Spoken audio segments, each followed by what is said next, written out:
Shadow Show. Shadow Show. Shadow Show. Shadow Show. Shadow Show. Shadow Show. Shadow Show. Shadow in it. I'm a little worried about today's show, Stugotz. Why is that? Well, I mean, we're talking now about an escalation of things that has Trump speaking out loud about putting serial numbers on immigrants. Mm-hmm. And it's going to keep getting more and more desperate over the next couple of months on how much he leans on this white power stuff. You've got Mark Robinson lurking around porn chat rooms, a gubernatorial candidate in North Carolina. But Thank you.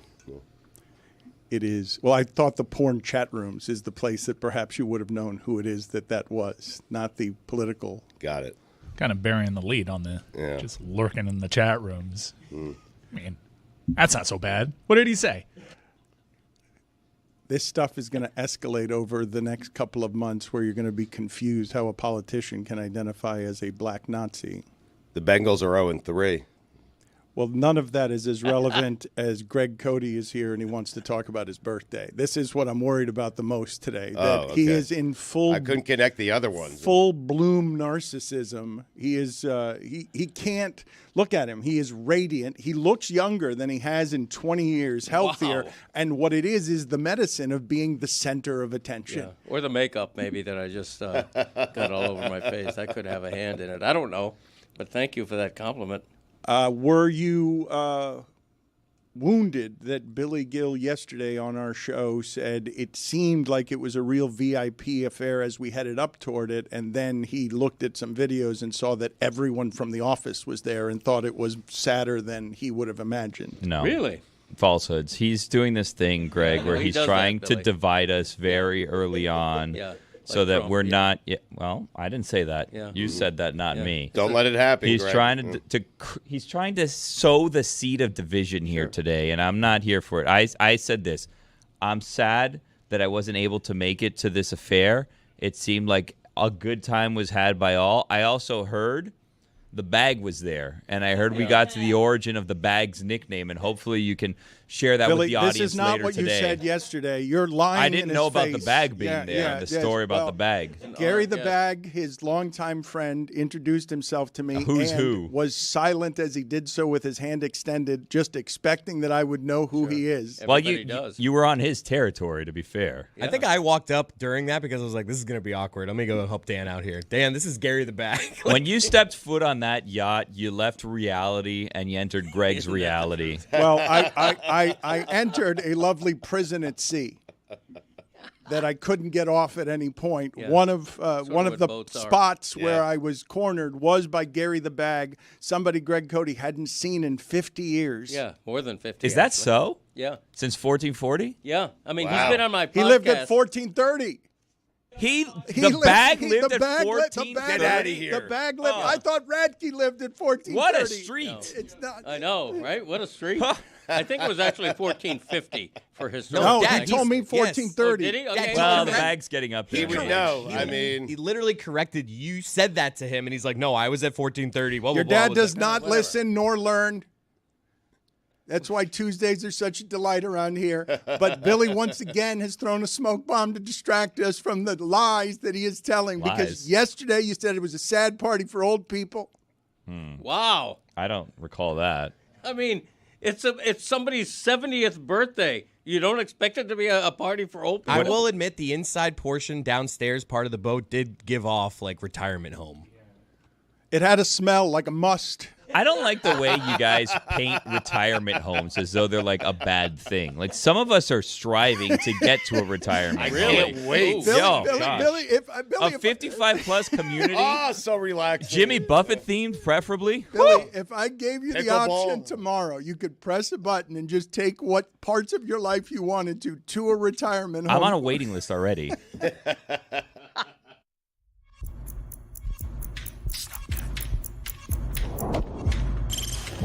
Stop that. Stop that. Stop that. Yeah. I hear him chat to the noise. Move too quick, can't stop for the talking. I hear him chat with the walking. Just too sharp with the prize. White girls let it tell me I'm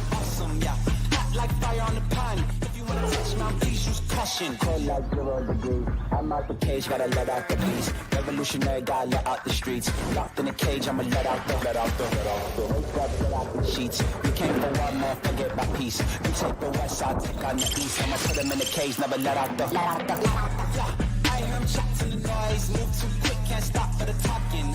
I hear him chat with the boys. Not so tough when mans keep walking, yeah. Just too sharp with the prize. Right there's better tell me I'm awesome, yeah. Hot like fire on the pan. If you wanna touch me, please use caution. Stop that. Stop that. Stop that. I am so done with Billy Ann Conway back there and his alternate set of facts. He made it clear yesterday that he thought everyone in this building was invited to Greg Cody's party, and he expected it to be more exclusive because in the weeks building up to it, Greg Cody made it seem like it was going to be a hard ticket. And then when Billy saw everyone who was on the boat, he's like, that's just a Meadowlark party. That's just everybody who was at the office who was invited to the party. No, because I wish I had been able to invite everyone who's in this studio, and I didn't. And it was I don't know how many people from the show there were, 15, but it was a small percentage of the overall party. There were people from all facets of my life there, and I regret that in and out of this studio I had to leave out several people because the boat puts a limit on you. Well, Stugotz took one of those seats and then did not use it. I took 2. Yeah. Right. But we had certain people cancel at the last minute. Like Juju was going to be here. He couldn't make it. He called me the Wednesday before the party. So when certain spots open, then you make last-minute invitations. We ended up having over 100 people there, but it was still right up to the limit we were given. But take it up with Billy here. Billy, you explain to him what it is you said yesterday and quit. No, I think that you're. I don't know what you're doing. If I'm going to be perfectly honest, with you. I'm kind of confused here. I think what may have happened is I may have made a comment, Greg, that Dan is now obviously running with here. Right. And I said something along the lines of, "Oh, Taylor went. That was nice." And then they're like, "Wait a minute." If I remember correctly, I painted something like that, like, "Oh, Taylor's there. How nice that he was able to share." I believe the line was, "How the fuck did Taylor get there?" We were all thinking it, though. I don't know. I don't. Listen, the words exactly escape me, but I think I said something along the lines. It's like, "Oh, what a nice thing for Taylor to have gotten there. I'm sure he really, enjoyed being there." And from reports I got, walking around the entire time watching college football on his phone, not celebrating Greg and not paying attention to his girlfriend, who then, shares a last name with Izzy's partner. What a small world, huh? In Miami. Like, what a good story. So I said something along the lines like, "Oh, how nice that Taylor made it." And he was able to meet Greg's friends who are of like age as Greg. Like, what a mishmash of generations sharing stories and really passing on traditions. Getting back to what Greg Cody was saying earlier, is there such a thing as a nice retirement home? Because you guys seem to believe you are slandering the retirement homes and thinking that they're all musty. And I don't believe that the ones where you find money, you will find a general mustiness. What Greg and I are saying and have been saying is there's a difference between a retirement community and a retirement home. Yeah. You choose to live in a retirement community. You do not choose, in many cases, to live in a retirement home. Right. That is a place your kids put you because they're tired of taking care of you. And that's it. And there's also a distinction to be made between retirement homes and nursing homes. Now, a nursing home has, for good reason, nursing homes have a really bad reputation. I'm sure some of them are fine. But if you're in a retirement home that costs $800 a month, yeah, it's going to be pretty good. It's going to be really tiny, but it's going to be pretty good. You're going to get your free meals, that kind of thing. I feel like we're in the weeds here. Nope. This is how we get the younger demographic, by opening with nursing homes versus retirement homes versus retirement communities. Billy's longing for all of them. Billy is longing for a day where he doesn't have to worry about responsibilities and can just go somewhere and retire. Be amongst people who don't have to go do things. Billy's running around all the time. He's chasing kids. He's chasing Stugotz. There's no time. Billy is trying to get to the finish line of a nursing home. We have someone here who's turning 29 this weekend, and I said, "Hey, enjoy it, because this is your last year of living, just so you know." After you get to 30, it's over. You're going to feel it. Someone said to me, like, how old are you? I go, on a good day, I feel 47. On a bad day, I'm 62, telling myself you just got 3 years left to retirement, buddy. All right. Well, since we're talking about old and since last night's football, okay, was exciting, was different than the football you've been watching that I've been complaining about for 2 weeks. There were points scored. Yeah. There weren't just points scored, because I do think that this part is always interesting to me around sports, and I know it's just one night, Stugotz. I understand that you don't want to make big, giant leaps off of one night. However, if we've seen 3 weeks of, the defense is caught up, don't like so much watching the defenders be the best athletes, kind of want to watch CD Lamb run around in the end zone, you do realize that the next step on how the offenses get in front of the defenses is to have two of the quarterbacks who played last night who can do multiple things, that are running backs and quarterbacks, and that's how you stay ahead in whatever the next evolution of this is as you fast forward. Hey, Caleb Williams, figure it out in 3 games. You're talking about Josh Allen and Trevor Lawrence, yeah?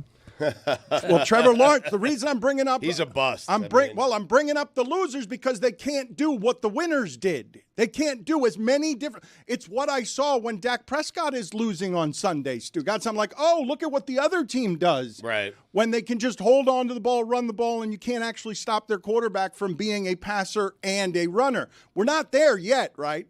In some ways, it's still the league that belonged to Tom Brady and Ben Roethlisberger and Peyton Manning. But all those guys that are young are now coming on a fast-forwarded time frame where, hey, Bryce Young, you better figure it out in 18 games. Caleb Williams, you better not look bad because look at what Jaden just made you look like. Yep. He's interesting, Jaden Daniels. He's completed, I think, 89% of his passes. He just looks like he belongs out there.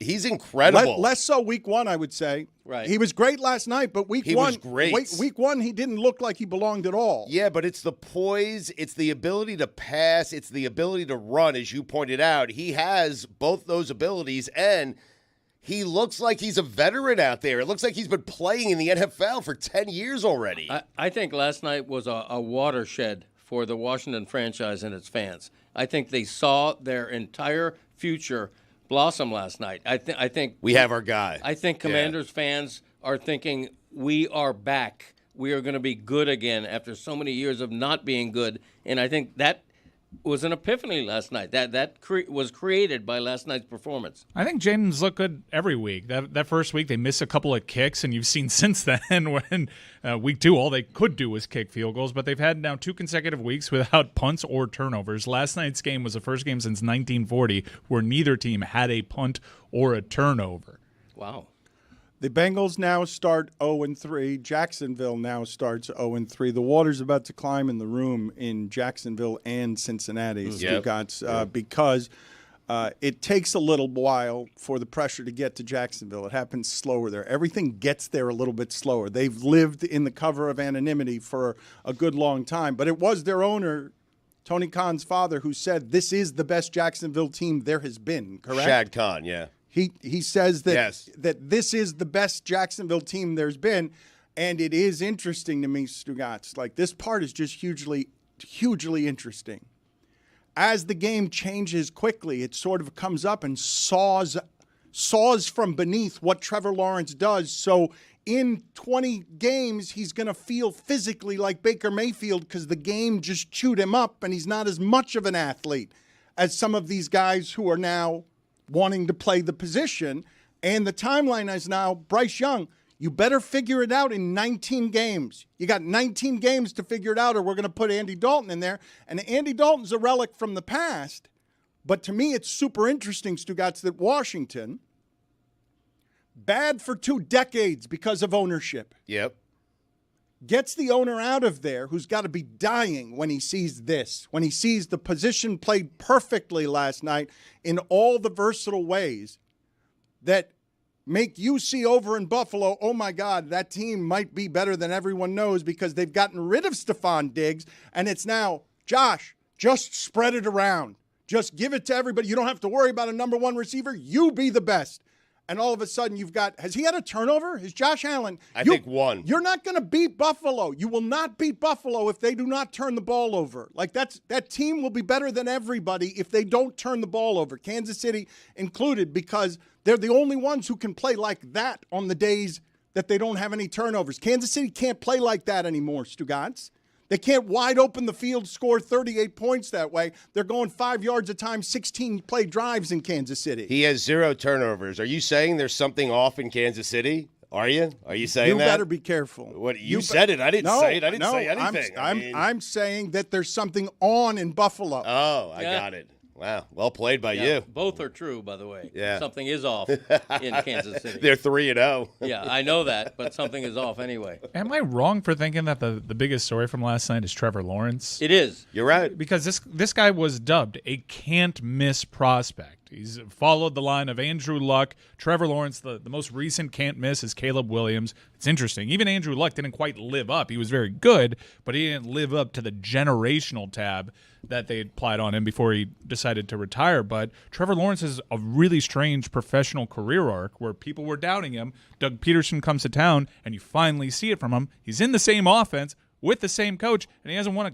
goddamn game since Thanksgiving. And now he's seeing ghosts in the pocket. He doesn't even allow for 2 seconds to go by before he tries to tuck it down and run poorly. This is a shocking thing what's happened to Trevor Lawrence. Is he done? I agree. That's the biggest story from a great doubleheader last night, an interesting doubleheader. Trevor Lawrence, a quarterback with his reputation. He's reputed, by the way, obviously. But this can't be the biggest story from last night. It You is. guys can't make Trevor No, Lawrence Dan. the No, biggest here- story. This from is a last night. number 1 overall pick who just signed a massive contract, and he gets a pass for some reason. He is 0-8 in his last 8 starts, as Mike pointed out. He's been a bust. And what's fascinating to me is that after signing this big, huge contract in the offseason, he is not impervious to an 0-3 start.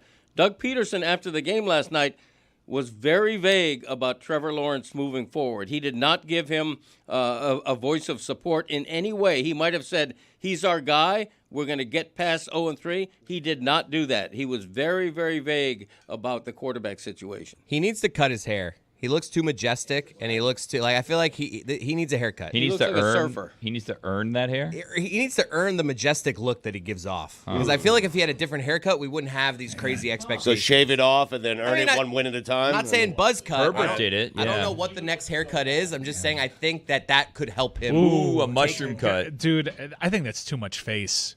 He does have a lot of face. No, but if he gets a mushroom, he covers part of his forehead. That's true. I think Josh Allen would be better if he had Trevor Lawrence's hair. I think that he now- deserves the He Trevor would Lawrence be better? hair. Yes. How can he be? Well, you're the one who thinks he can't. You're Correct. You're the one who thinks he stinks. What? You're No, the one- I said it. Billy never said I that. never said that. You said he had a stupid face and he's No. overrated. You have said he's. No. I said it's great that Taylor's at this party. That's what I said. This is a guy that played Nick Saban's Alabama at the peak of their powers off the field. We all would have bet anything that guy would have worked out. There's a reason why. There's only been a handful of guys that are at that position because it's so risky to evaluate. Can't miss. And we thought, maybe this is a miss. And then a quarterback guru came to town and saved him. They win a playoff game. And now he's just totally fallen off, and he's worse than ever, despite them addressing the offensive line, despite them trying all sorts of pairings of weapons. He is not good. I had a fan reach out to me on X and ask me this question, and I ask you guys as the football experts, and we'd have to enter a time machine right now and go back a couple years, but the question was, did Urban Meyer ruin Trevor Lawrence his rookie season, or now, with the gift of hindsight, did Trevor Lawrence ruin Urban Meyer? Huh. Put it on the poll, please, Juju, at Le Interesting. Batard Show. Did Urban Meyer ruin Trevor Lawrence, or did Trevor Lawrence ruin Urban Meyer? I don't understand that hypothesis, considering Doug Peterson came to town and everyone thought, okay, he fixed Trevor Lawrence. But look, is he fixed? He's broken. And I wonder, too, if things continue this direction, who's going to go first, Trevor Lawrence or Doug Peterson?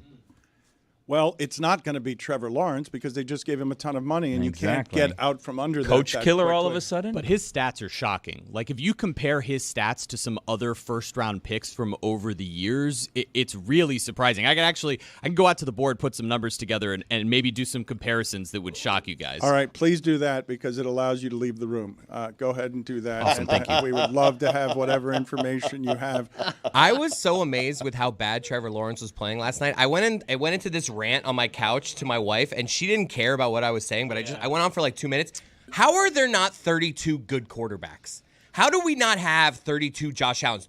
Football's the biggest sport. It's so popular. 32 Josh Allen. Or just 32 people that were like, this guy's good at quarterback. We have 10 teams in the league. They are good at quarterback. It's just different scales of how good they are. How do we not have 32 that are like at the level of like, this guy deserves to be a starter? One of the reasons that this is so difficult is Trevor Lawrence was allegedly can't miss, and a whole lot of people thought Josh Allen in college could only miss because he was so inaccurate, and I was one of them.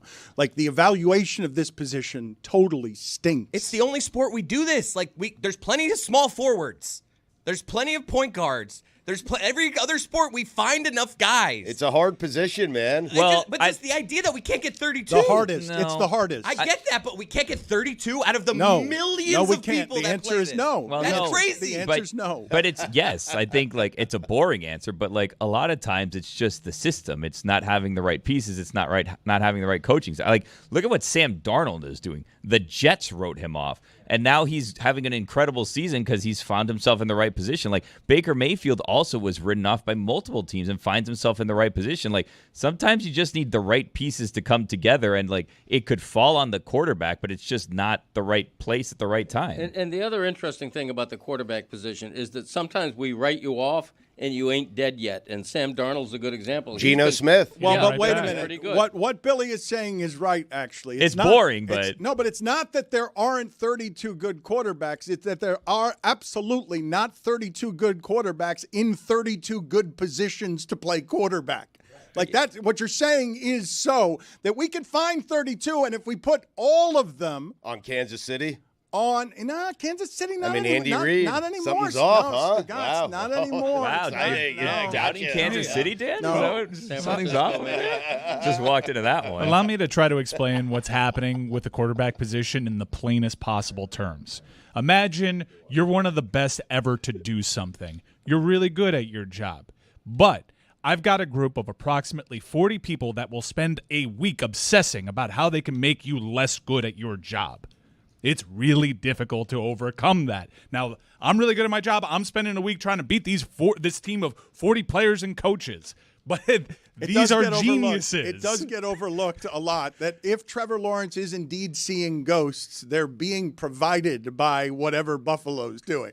With a literal dead man as their safety intercepting the ball. And I thought that team was going to be weaker because they lost both their safeties, but they've inserted someone who was dead a couple of seasons ago, and now it's a literal ghost that's haunting Trevor Lawrence wandering around the secondary, preparing all week to see a less confident Trevor Lawrence. You have a combination of highly athletic people, big and strong, and highly intelligent people telling them where to go. Some people, despite being among the 32 best in the world at doing one thing, are just going to look bad by comparison. This is funny, though, because I told you guys last week that in the third quarter last week, Trevor Lawrence had for the game 16 passing yards.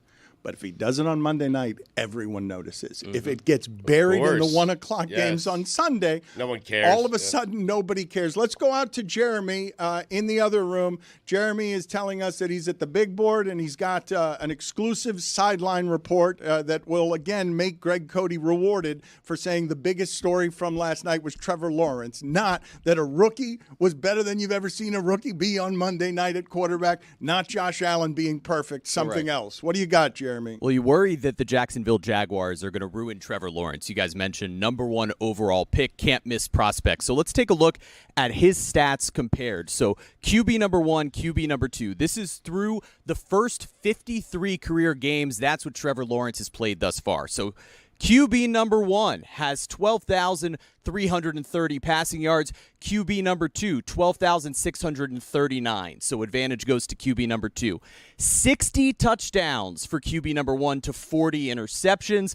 78 touchdowns to 56 interceptions for QB #2. So while their TD to interception rates are similar, 1.5 to 1.4, TDs goes to QB number 2. Interceptions goes to QB number 1. Yards per attempt, we're looking at right about the same thing again. Yards per attempt for QB number 1, 6.7.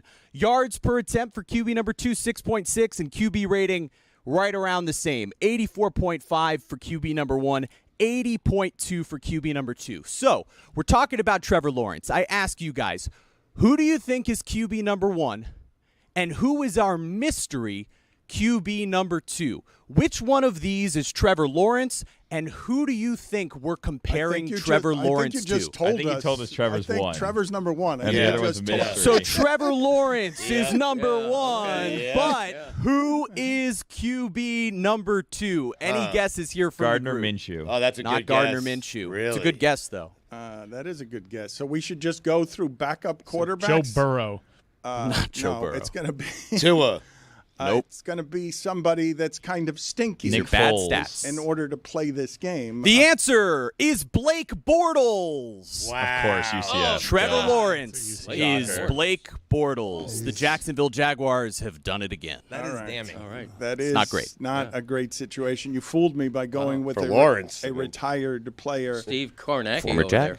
I am really bothered that we finally get some scoring, and what you guys want to do is bust talk. You guys want to do that the big story from last night was the failure instead of the success. Well, he just seems to slide for some reason. Trevor Lawrence, maybe it's Jacksonville, maybe things happen slowly there, but he seems to get a pass where guys like Tua do not. Right. It's odd. I threw a bouquet at Jaden Daniels. He had a great game, and now Right. all Washington fans are going, hey, we're back, we got our guy.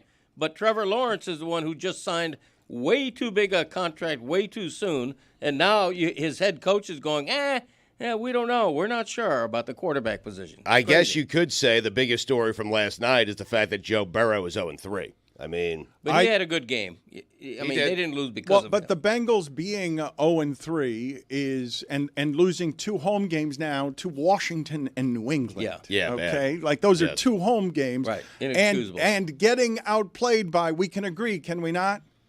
The future. Getting outplayed by, that looked like the future to me. 21 of 23, gonna run and throw.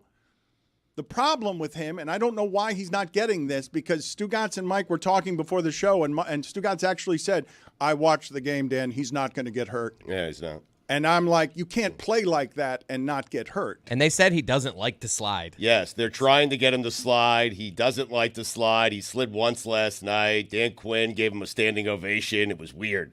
But I am telling you, Dan, I have watched a lot of football in my life. This guy knows how to absorb a hit, and he's a little bigger than people give him credit for. I'm telling you right now. He's like 210 pounds, but I will say in Stugotz's defense, Jaden Daniels played a lot of football before he entered the NFL, and he's only really dealt with one injury. And his playing style's been pretty much the same. He's always been this kind of dude, and he only had like a little ankle injury one time. I told you guys that means nothing, by the way. That he's been able to skate until now. He played 55 games. He started 55 games in college. I'm just playing devil's advocate. I think it's only a matter of time. I've thought that with Josh Allen too, but you would say he plays such a dangerous game, he's bound to get hurt. He was lined up opposite of Joe Burrow, who plays primarily from the pocket and always gets hurt. Please give me the size differences between Josh Allen and Daniels. Jaden. Yes, I know. Okay. Please give me. making sure. I was just Please making give sure. me the size difference between these two, because you saying he's bigger than you think, he's bigger than he looks. Josh Allen. Josh Allen is 6'5", 237. Yeah, he's huge. Jaden's listed he's a tight 6'4", end. 210. Yep. Tell you, there's a nice little frame there. Like he's gotta get difference. bigger. All he has to do is ask for like his OC what he's on, and then 20 pounds like that. You see Cliff last night? What Oh, the he hell's looks going on good. there? Yeah, He different looks guy. good. Yeah. He's got a lot of time to be in the weight room, Kingsbury. Just a total body transformation. Somehow got hotter. I need the video team to get artificial intelligence in play. Please find a face of Josh Allen and put it on a horse, please. That would be John Elway, right?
I don't know how I'm going to survive this football season 3 weeks in. Stugotz, can you do all of that a little quieter? The headset, the microphone, sorry about that, just Dan. all of it a little Let's keep quiet. it Like moving, though. before Yeah. we Picky. start the segment, can you do all of that? I'm excited. Yeah, you talk football. Well, you shouldn't be excited because he wore me out during the break. And him and Cody, the last thing I heard, honest to God, I'm not kidding you, was Stugotz said, "That's a good question, Greg, whether Brady made Belichick in New England or Belichick made Brady." That's the last thing that I heard, the conversation they were having, because every week Stugotz is coming in here and he's putting Belichick on another team. Yeah. And he's just, it's all he's doing through 3 weeks of the season. I'm not going to be able to do this with him all season. I have my top 5 teams that should hire Bill Belichick through week 3 if you're interested. But I was just saying, Dan, the greatest coach in the history of professional sports is available. And he's telling you and telling everyone that he wants to get back in the game. He wants to be a head coach. And there are teams like Cincinnati who have gotten off to a bad start, who have Joe Burrow, who have Jamar Chase, who have a good team, a team that went to the Super Bowl. These teams should be sprinting to Bill Belichick. So Cincinnati should hire a new coach today is what Yes, because, Dan, someone's going to hire Belichick, and it better be you.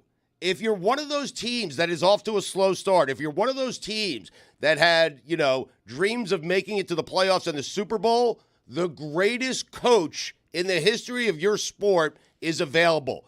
Go get him before someone else does. But the greatest coach in the history of the sport is 7-9, 10-7, 8-9, 4-13 the last 4 seasons. Yeah, I mean, so it's Brady, Yes. to answer your question. Yeah. And he didn't win in Cleveland before Brady either. When I Bill don't- I Belichick really don't doesn't wanna do have this. Brady, He I don't is wanna do 84 and 103 without Tom Brady. thank Right. you, Yeah. thank you. I don't, Overrated. Thank you. don't I wanna report, do you this. decide. McDavid and Belichick overrated. Dan, I toss it out there. I was thinking maybe Bill Belichick holds out and he coaches the U.S. flag football team in 4 years and he wins America a gold medal, and that's his redemption story. He holds out. He bypasses the all-time record, and he says, you know what, I'm going to be the first coach in history to win a Super Bowl and a gold medal, and he does it for this country. What do you think? Wow. Daniels and Allen look like that, and you guys are going to do fire everybody, and Trevor Lawrence is a bust. That's what you guys are going to do. You get 3 out of the 4 quarterbacks last night play great, and you guys are going to obsess on the one who didn't and then fire all of the coaches. That's what we're going to do in week 3? Well, to me, the interesting thing is Doug Peterson reaction. My opinion is I'm not worried. Jacksonville's 0-3, so what? I'm not worried about Trevor Lawrence. He's a good quarterback who's probably going to throw for 370 yards next week, and then we're all going to go, oh, yeah, we wrote him off too soon. Trevor Lawrence isn't the problem there, but if Doug Peterson doesn't have any faith in him because he's 0-3, that's a problem. What I would prefer to look at, okay, and it allows me to mock me because I have been extraordinarily wrong about this quarterback. Josh Allen this decade now has more 4-touchdown games than anybody. When that guy doesn't turn the ball over, it doesn't matter that defense is greater all over your league. If that guy gets to run around with the football, he's too big and strong for any of your defenses to do anything about it. Kyler Murray, congratulations. You surprised us earlier in the season by making Arizona look a little better than we thought they would. But Buffalo beats you at the end because they have that quarterback who can put up 30 points a game. And while his skill guys are good, and they are good, you don't know them yet because he's been throwing the ball too much to Stephon Diggs because we gave Stephon Diggs all the credit for Josh Allen's evolution, and now he looks like the best quarterback in the sport. If you're going to argue on behalf of Sam Darnold for me, for 3 weeks, like there's no one who's played better than Josh Allen, and if he doesn't turn the ball over, he's going to win most valuable player. If he doesn't turn the ball over and is healthy, he's going to have an overwhelming season. Last night, he became the first quarterback in NFL history in one game to complete 75% of his passes, throw 4 or more touchdowns, have no turnovers, take no sacks, and lead his team in rushing yards. And that was in the first half. No, I'm kidding, but it felt like In it. one That game, first it's half was unbelievable. insane. Yep. I'm assuming now people know Coleman and Shakir, and they're going to know more and more about these skill guys. But after the game, I don't know if you guys heard what Josh Allen was saying. I don't know if you want to interpret that it was a dig at Stephon Diggs or not. But he was talking specifically about my team, everybody eats. My team, everybody eats. We're going to be throwing all over the place to everybody, and I just don't know what you do with that team if they don't turn the ball over. If you lose to them. I have one suggestion. Don't play man. Throw zone at them. They were playing man all night, and their guys are just running all over the field. Like, show blitzes, back off. You have to to our point, you have to confuse Josh Allen, make him throw picks, or else he's just going to kill you. Bunch of coaches and doctors in here. It's amazing. It really is. That's just what Louis Riddick was saying. It's like all they're doing is playing zone. I'm making fun of myself as well. The reminder is that great receivers don't make the quarterback. The quarterback makes great receivers. We saw it with Tyreek Hill leaving Kansas City. Doesn't bother Mahomes. It does, though. Don't say it doesn't. Yeah, but he made Tua great. Guys, don't say it doesn't, okay? Kelce and Hill made it so that Mahomes was 9 yards per pass. He's now 5 yards per pass because he may still win, but it's a different offense. Yeah, but he's won 2 Super Bowls since Tyreek Hill left. I'm just fascinated by how quickly this sport can flip from week to week. Josh Allen has now once again solved his turnover issues. The greatest. Trevor Lawrence and the Jags gave the Chiefs in the playoffs almost everything that they could handle, and he stinks. Jalen Hurts looked worthy and went toe-to-toe with Patrick Mahomes in a Super Bowl, and now it looks like the NFL has figured him out. Jeremy just sent me this tweet from Warren Sharp that proves my point. Since 2020 on early downs, Josh Allen versus man coverage, 42 touchdowns, 4 interceptions. Josh Allen versus zone coverage, 27 touchdowns, 29 interceptions. Now, what if Tom Brady says, I want to coach the U.S. flag football team to block Bill Belichick? Does Bill Belichick then say, you know what? Let's turn this into one of those things. I'm going to coach Croatia. Oh, my God. And then we finally have Belichick versus Brady for the gold medal of the first ever Olympic flag football competition. Goosebumps. Get ready for L.A., folks. What kind of horse would Josh Allen be? Would it be a Clydesdale? Would Mustang. it be a stallion? Stallion, I think. Clydesdale's too slow. Yeah. Well, but I think of him as big Slow and trot, thick and hard to tackle. Like I imagine a Clydesdale would be really hard to bring down. Sure, but it's not fast. It doesn't. You don't think of a Clydesdale as running. Faster than a human. Right. I know, but it would have. But to not be, elusive. It would have to be a thoroughbred, a big thoroughbred. Yeah. It would have to be a stallion of some Yeah, sort, like that. right? That's good. That's Like a Triple Crown winner. My dad's A right. centaur. A centaur? Trevor Lawrence looks like the protagonist who would come in on a stallion in a romantic novel, correct? But Josh Allen, a centaur, you have his face on a horse. Sure. And the horse has to be big and thick, though, right? Yeah. Because I don't know why you guys are doing this. Perhaps you can explain it to me. I heard for many years great consternation about Lamar Jackson's build and style of play not being something that could stay healthy. And it wasn't because he was hurt a lot in college, because he wasn't. So you weren't using the resume of being hurt a lot in college. Why are you guys not doing this with Jaden Daniels, the only quarterback in this era that I have seen who moves around and actually was very good at avoiding hits was Russell Wilson. Russell Wilson was able to move around and wouldn't get into a secondary and be reckless with his body. There are similar things when you watch Jaden Daniels. Like, no one gets a clean hit. It doesn't seem like anyone gets a clean hit. And he does the little things right before impact. Like, he'll go one way, he'll position his body another way, in which he's not taking those direct hits. I'm not seeing that. I'm not seeing what what I saw with Russell Wilson. I'm seeing a player who's going to get hurt if he keeps playing the way that he is playing, unafraid to go down, because Russell Wilson would go down. Lamar Jackson is 2 inches shorter than Jaden Daniels. He's presently listed at 5 pounds heavier than Jaden Daniels. And remember what Lamar Jackson looked like at Louisville. Like, he put on like a good 50 pounds just in his neck to get to the NFL. It's why I think that Jaden Daniels' frame actually is kind of built to hold up. Again, even Lamar Jackson did get hurt, and some of that was contract, and he wanted to play it a little bit safely. But there's no way to actually predict injuries. All we can go off of is, has this person got hurt playing that style before? And so far, Jaden Daniels has had a pretty clean career in that respect. Give me the size, please, height and weight of the last time that the Commanders had this kind of hope at the position. Give me what RG3's height and weight were when everyone was saying there is no way that will physically hold up, and it could not physically hold up and did not physically listed hold at 6'2", 223. I don't know what he was listed when he started playing, but I just know that when he got hit, he went flying. And so you guys are telling me, and please, because I'm not seeing what you're seeing. I remember coming in here when the first few times I saw Russell Wilson, and one of the things that awed me about it was, oh my God, the whole defense is trying to catch a fly with chopsticks. They're not going to be able to get to him, and every time he gets to the sideline or every time he gets in front of somebody, he curls up in a way that makes it so they're never hitting him clean. And yet still Russell Wilson has aged prematurely and his body doesn't work right because they hit him plenty. Yeah, I think if you're playing the odds, what you're doing is totally safe. This guy plays a more physical brand at the position. Naturally, the numbers are going to catch up. You take so many hits. It's not really a debate for me. All I'm doing is holding up like he's bigger than you think, and he hasn't gotten nearly as hurt as you might think. Oh, but please, let me make this part clear as I make fun of Greg Cody and Stugotz for obsessing about Trevor Lawrence and bust on a day of celebration. I'm not saying that he's going to get hurt, even though football's incredibly violent and anyone can get hurt the next play. I'm asking, why aren't you doing the same thing to him that you were doing to RG3?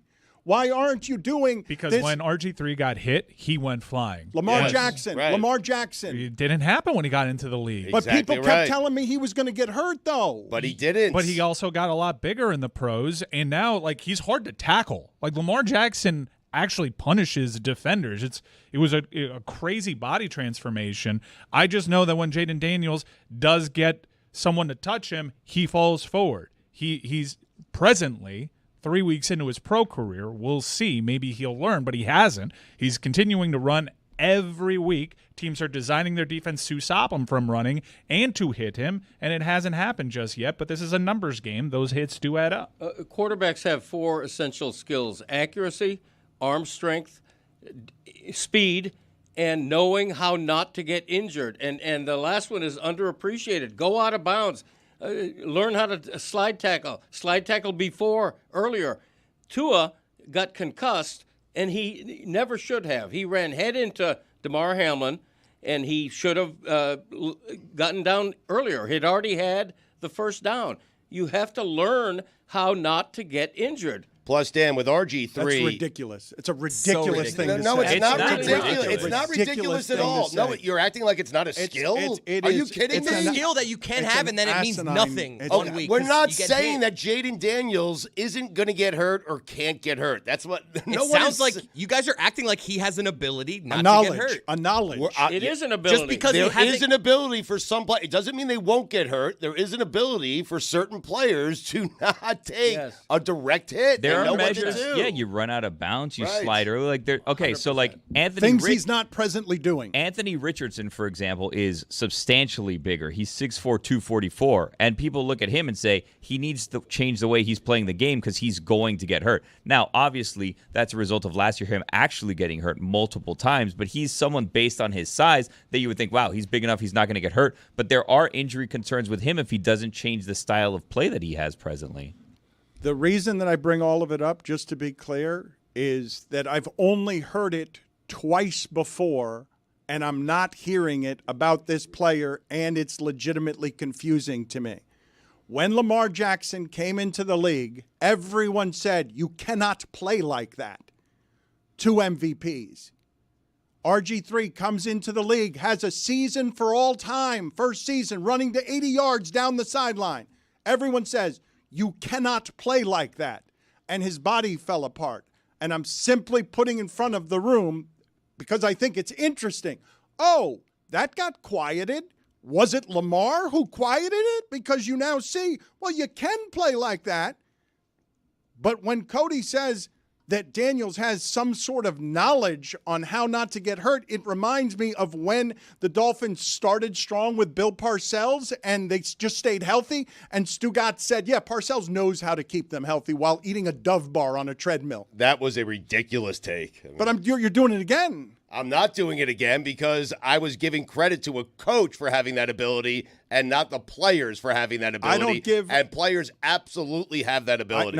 They don't have that ability. Tom Brady, you would say he might have had that ability, but then they changed all the rules the year he got hurt. Taking in all these variables, their play on the field, their ability to keep the game relatively clean, their ability to get rid of the ball, and their ability to be available. The best ability is availability. Well said. Who do you trust in this league at that position? Who do you trust? To not get hurt? To everything. To not blow you a game, to not be the reason that you lose because they're in the game and they're making the smart decisions, or you just trust them to be available for that game. I put together a top 5 list. Wow, I like it. Because we were talking about there aren't 32 people that we can trust to be good at this position. So I put together a top 5 list of quarterbacks I trust implicitly. What is this horse behind me with Josh Allen's face That's on for it? AI, Looks man. like Will It's Levis. fancy. That's Will Levis. Yeah. Okay. Those Beautiful legs eyes, are though. very small, Great eyes. very frail, very thin. That doesn't look anything like Josh Allen, though. That would terrify me if it came running out of the. Well, it looks more like a warthog with Trevor Lawrence hair than it like looks like a Pumbaa. horse. It's like if Pumbaa was a football player. The head's too big. Like the head, it's not proportional Not in body any way. shame the fictitious horse. Outside looking in, Nice. Matthew Stafford. Maybe he'll make an occasional mistake here or there. Certainly, we know he's tough, but He'll show up. If I look at the lot of the NFL quarterbacks, he's certainly one of the good ones. I don't think he'll lose me the game. Are we trusting them to? What are we trusting them to be available to win, or just? He's lost a lot of games, Mike. I mean, I know he won the big won us game, just but lost a lot of trust games. is Right. what Had he you're not arguing. won that He was- big game, though, how would we view him? He shouldn't have won with a that big no-look game. pass. These Yeah. are The no-look quarterbacks pass. that I trust today. Okay. To do all the right things and to be available for me and to not be the reason to lose the game. September 24th, 2024. Today. The Got it. reason that Could this change, though, is right? a little bit, it's a little rickety, your list, is I do feel like we all know that Matthew Stafford is a whole bunch of bones tied together by string. That he's been hurt. San Francisco He's been last week. physically hurt. Not he plays. Trust it. He Puka's plays. out. He plays, but the same thing that has taken out Cooper Kupp and Puka because their bodies can't handle it. Stafford's body can handle it, but not so well that he's not made of string and wicker and wicker. Like it's Wicker. Well Yes, said. yeah. Yeah. Well, no, so listen, I but mean, here's the thing: those It could have receivers gone are a lot out. worse, honestly. Those receivers are. It could have. Those receivers are out, Dan. But you know who showed up? Matthew Stafford. I mean, that's it. You're really scrutizing an OLI here. Right. All right. I have another OLI. well because it's hard to trust. Go ahead though. This is Another our one. top The second five. one. Okay. Joe Burrow. Yeah. The only issue with him is health. But if Joe Burrow's in a game, I don't think I'm going to lose that because Joe Burrow blew me the You're game. trusting him not to get injured though. You said No, like I understand. That's why he's OLI. Availability He didn't make the of- top 5. That's why he's OLI. You're really screwing him. He's right there. All right, go ahead. Right there. Number 5, Tom Brady. Like it. Not number one. Right huh? now, Right. today. Trust him. You know what? Fair. Number 4, Patrick Mahomes. 4. Yeah. 4. Okay. 3 better than this. Nope. End of list. It's impossible to trust guys. It's really hard. You put hundreds of millions of dollars in investment in these guys, they could turn an ankle on an offensive lineman going backwards. It's an impossible sport. People are coming after me on Twitter saying that there are not 30 good point guards and 30 good small forward. Like that I was They're right. wrong. Yeah, and that all these They're sports, right. there aren't 30 good of all of these. No. So maybe it's just hard to find good athletes, maybe. No, it's hard to be greater than all of the good athletes. There it is. Because I do think the thing that gets lost is what Mike was saying. That whole thing about the team obsessing with all of their athletes about exactly where all of your weaknesses are. Like they send out advanced scouts, organizations study everything in the film and data departments, and all of them are studying your. Imagine, Chris, given how you do this job, Well, if another team was preparing all week to get you to do it poorly, to defend against They you kind of are. I doing mean. it well. You're just describing Billy. But it's just imagine, like, you're trying to do your job, and the Jim Rome Show has sent an advanced scout to get in your way and learn, like, all the ways that you're bad at your job. Like, the ill-timed bathroom break. Okay, give him water. Like, it's a tough job. they're like making noise in here on third down. I'm like, quiet, guys. I'm trying to focus. Again, though, when Mike says it's a tough job, 3 human beings did it really well last night, and you guys wanted to talk about the one who didn't. Yeah, that's sports. We're guys. Well, that's how we do it on sports radio. The guy who podcasting. did it was one of the most hyped quarterback prospects in football history. Yeah, to me, that's a story. Right. The one And the most guy well-paid. that didn't play well was tabbed as a can't miss. Joe Burrow is, you can make an argument, he's the greatest college quarterback of all time. He didn't come in as a number 1 overall pick with the certified stamp of can't miss. Trevor Lawrence did. Okay, you say that, but all 3 of the quarterbacks who played well last night, all of them, were drafted really high because their athletic gifts suggested, oh my God, Jaden Daniels averaged 10 yards per play in college. Averaged 10 yards per play because he was that kind of invincible in college. The 3 guys who played well last night, everyone says they have the skill set to be special players. I was one of them saying Josh Allen did not because he was inaccurate in college. Right. I mean, Josh Allen went to Wyoming. Yeah, he was the only guy that played last night that wasn't either taken number 1 overall or didn't win a Heisman. And he's still like a controversial high draft pick, but a high draft pick. But had the physical gifts to overcome the fact that he had a completion percentage of 50% in college and turned the ball over a bunch. Had great coaching, dude. Like Dorsey caught some flack because of like they needed a sacrificial lamb, but they just kept Joe Brady, who was a part of that. They got guys from a staff that did that with Cam Newton, who also fell off pretty quickly, who never reached the heights of having that staff. Like It started with Dayball. I mean, Dayball like brought in Dorsey and, Right. and like those guys that had success with Cam in Carolina. It gets back to what I was saying. Jaden Daniels, by the way, has led the league in not getting hurt, dating back to a very, very long college career. A long college career like you're never, ever going to see again from a prominent NFL quarterback. He knows how to stay healthy. It is a skill. Why are you Not never enough going to see it quarterbacks again? have So it. ridiculous. Why I are you mean, he never had gonna see it 55 again? starts. When is that ever going to happen? That's Troy never Aikman gonna was happen talking again. about that last night. I had It's a the end of an era. had a long conversation. It's going to be a look at me, Louie, with a dude that led his team in the NFL's scout on Jaden Daniels. So like a total eval, like talking to family members, poured over every single snap.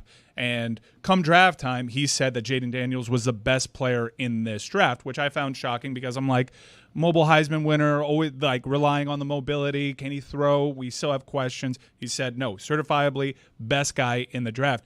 And we were talking last night as he was starting to pop off, like, isn't this guy going to get hurt? And he's like, it's impossible to predict that. All you can go off of is what someone has done in their career. He's always played the same kind of way, and he's always been kind of healthy, and he's a lot bigger than people think. Okay, I'm not sure what that one means because both you and Stugotz have said it, and you gave me a listing of 210 pounds. When you talk about this stuff in this sport, and this part is, to me, Greg, why it is, if Josh Allen can somehow figure out the turnover thing, he represents the future of the position.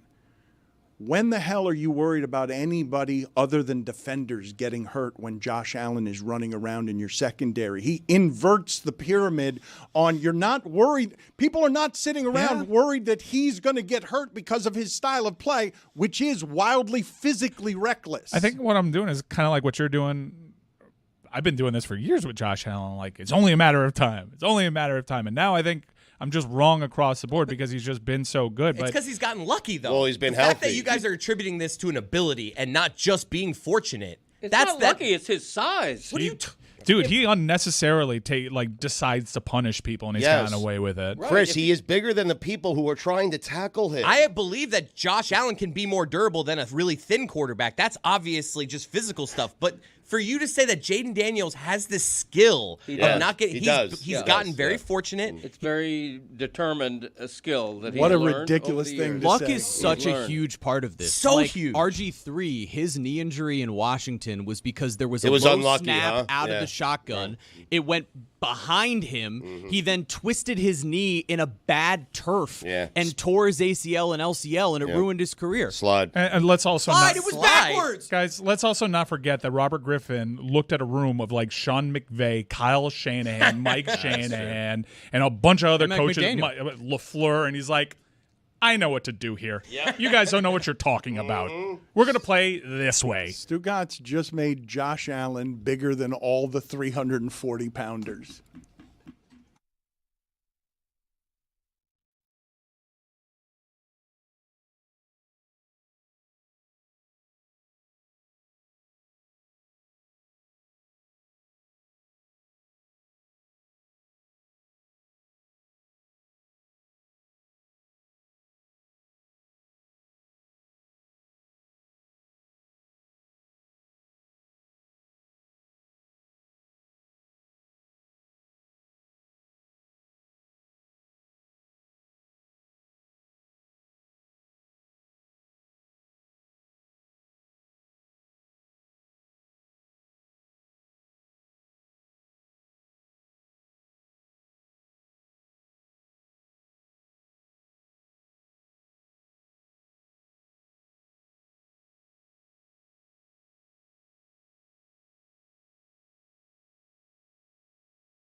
One of the things that always happens on Tuesdays is that Billy and Greg Cody become soulmates, and together they do-si-do and have a great time making their music You together. tried to divide them earlier. I mean, not going to happen, Dan. Well, they were here on different days, and what Billy said yesterday was what he said. That was yesterday. What did I say? I was sent a clip of what Billy said yesterday, if you'd like to play it. Yes, Well, I thank mean, we're you. seeing a picture of Will Levis as a horse right now, so what can we trust anymore? Thank you. Please. Oh, Well so you're played. saying that this was distorted? You think that the video department, given all their fine work on the horse here, you think they distorted your voice to create audio that you're going to call fake news? Possibly. I haven't heard it yet, but it's possible. I've never seen Taylor as happy as he was on Greg Cody's boat when he. Why the was Taylor on that boat? Okay. What did I say? Right. How is that a shot Well, at what Greg? came after that? I need the audio of what came after like that. let's buy more time for them to fabricate things, I guess. I mean, that was a pretty dismissive, like, why was he on that boat? That wasn't a shot at Greg. That's taking a shot at the guest list. If Shot no, at Taylor. No, falsehoods. If anything, that's a credit to Greg for being such a kind-hearted human being and so welcoming to invite a peon like Taylor onto that boat, you know? Well, what I was saying about their kinship is I believe that they're aligned today on how it is that they feel about the Dolphins. And I'm getting Stugotz, and this happens, man. Mike lived it. Mike lived it when the Browns all of a sudden had expectations and then everyone started laughing at them. I feel a hostility 3 games in off of Billy and Greg that's mad at the Dolphins because, damn you, you made me believe. You made me think that this was built right.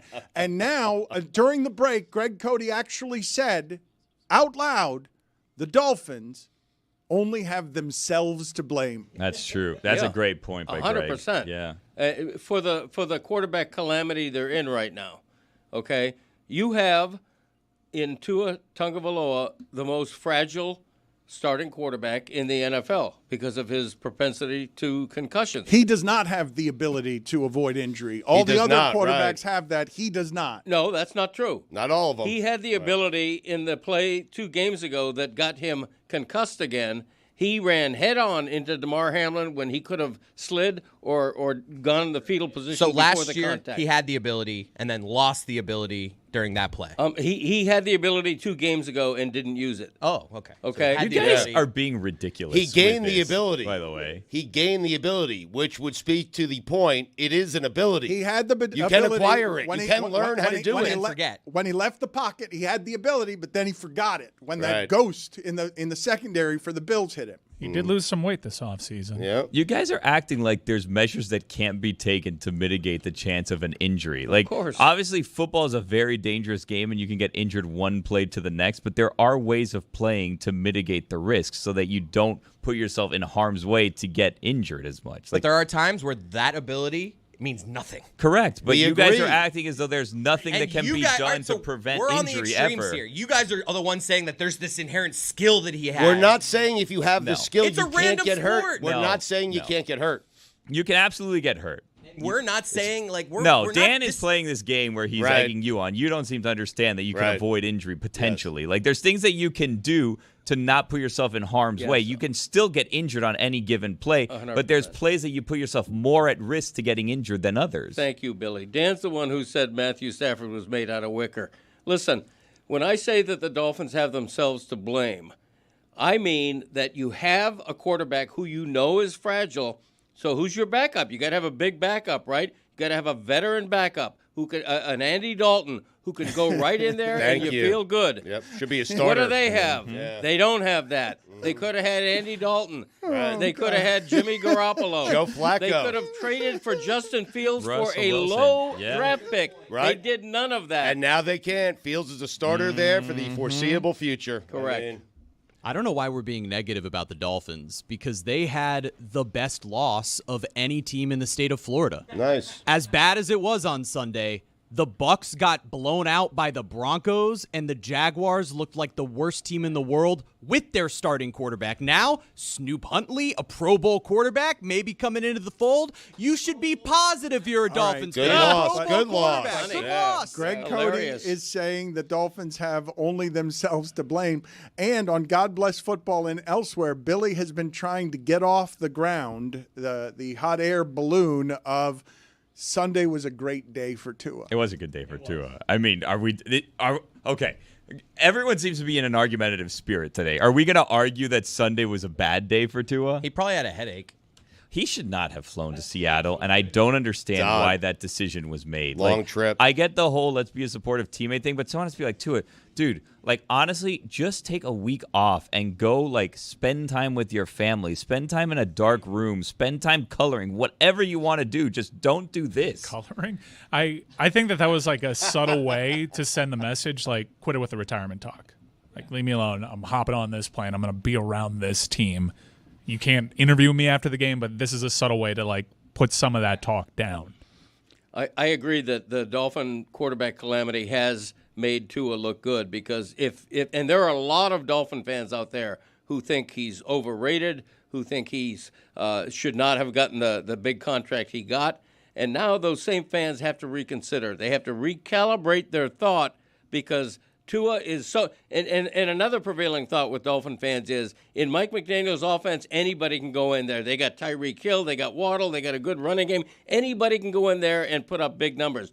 No, they can't because they don't have another quarterback who's nearly as good as Tua. I brought this up yesterday, and I need the help from the group on this. Can you guys explain to me how you've arrived at Skylar Thompson is what he was against Seattle, but isn't what he was in a road playoff game against Buffalo? I just want to know where your takes are on this because when they went to Buffalo and faced this Josh Allen and lost whatever it was 38-35, it was some game in the 30s. You guys were very impressed with you guys were making the opposite argument on when Mike McDaniel travels with a quarterback, he can do it with anybody. And as I recall, that was a hugely injured Dolphin team. It wasn't just Tua that was injured. Yeah, but I believe Connor Williams, Robert Hunt, and Armstead played that game. That offensive line, when they had those three, was good a couple years ago. And I think to the point I made yesterday of why are backup quarterbacks good in San Francisco but not here, the offensive line, like Armstead went out, Austin Jackson went out in the last game. Like, there are just huge offensive line questions still for this Dolphins team. I also don't think anyone was celebrating Skylar Thompson's performance after that game. He had a 44 quarterback rating, or his rating was 44, a QBR of 23.3. He had 2 interceptions and 1 touchdown. He was 18 of 45. He was bad. And like we learned that day, he's not good enough. And the point is, even if he had a great game, it's such a small sample size with him. He's unproven. He's untested.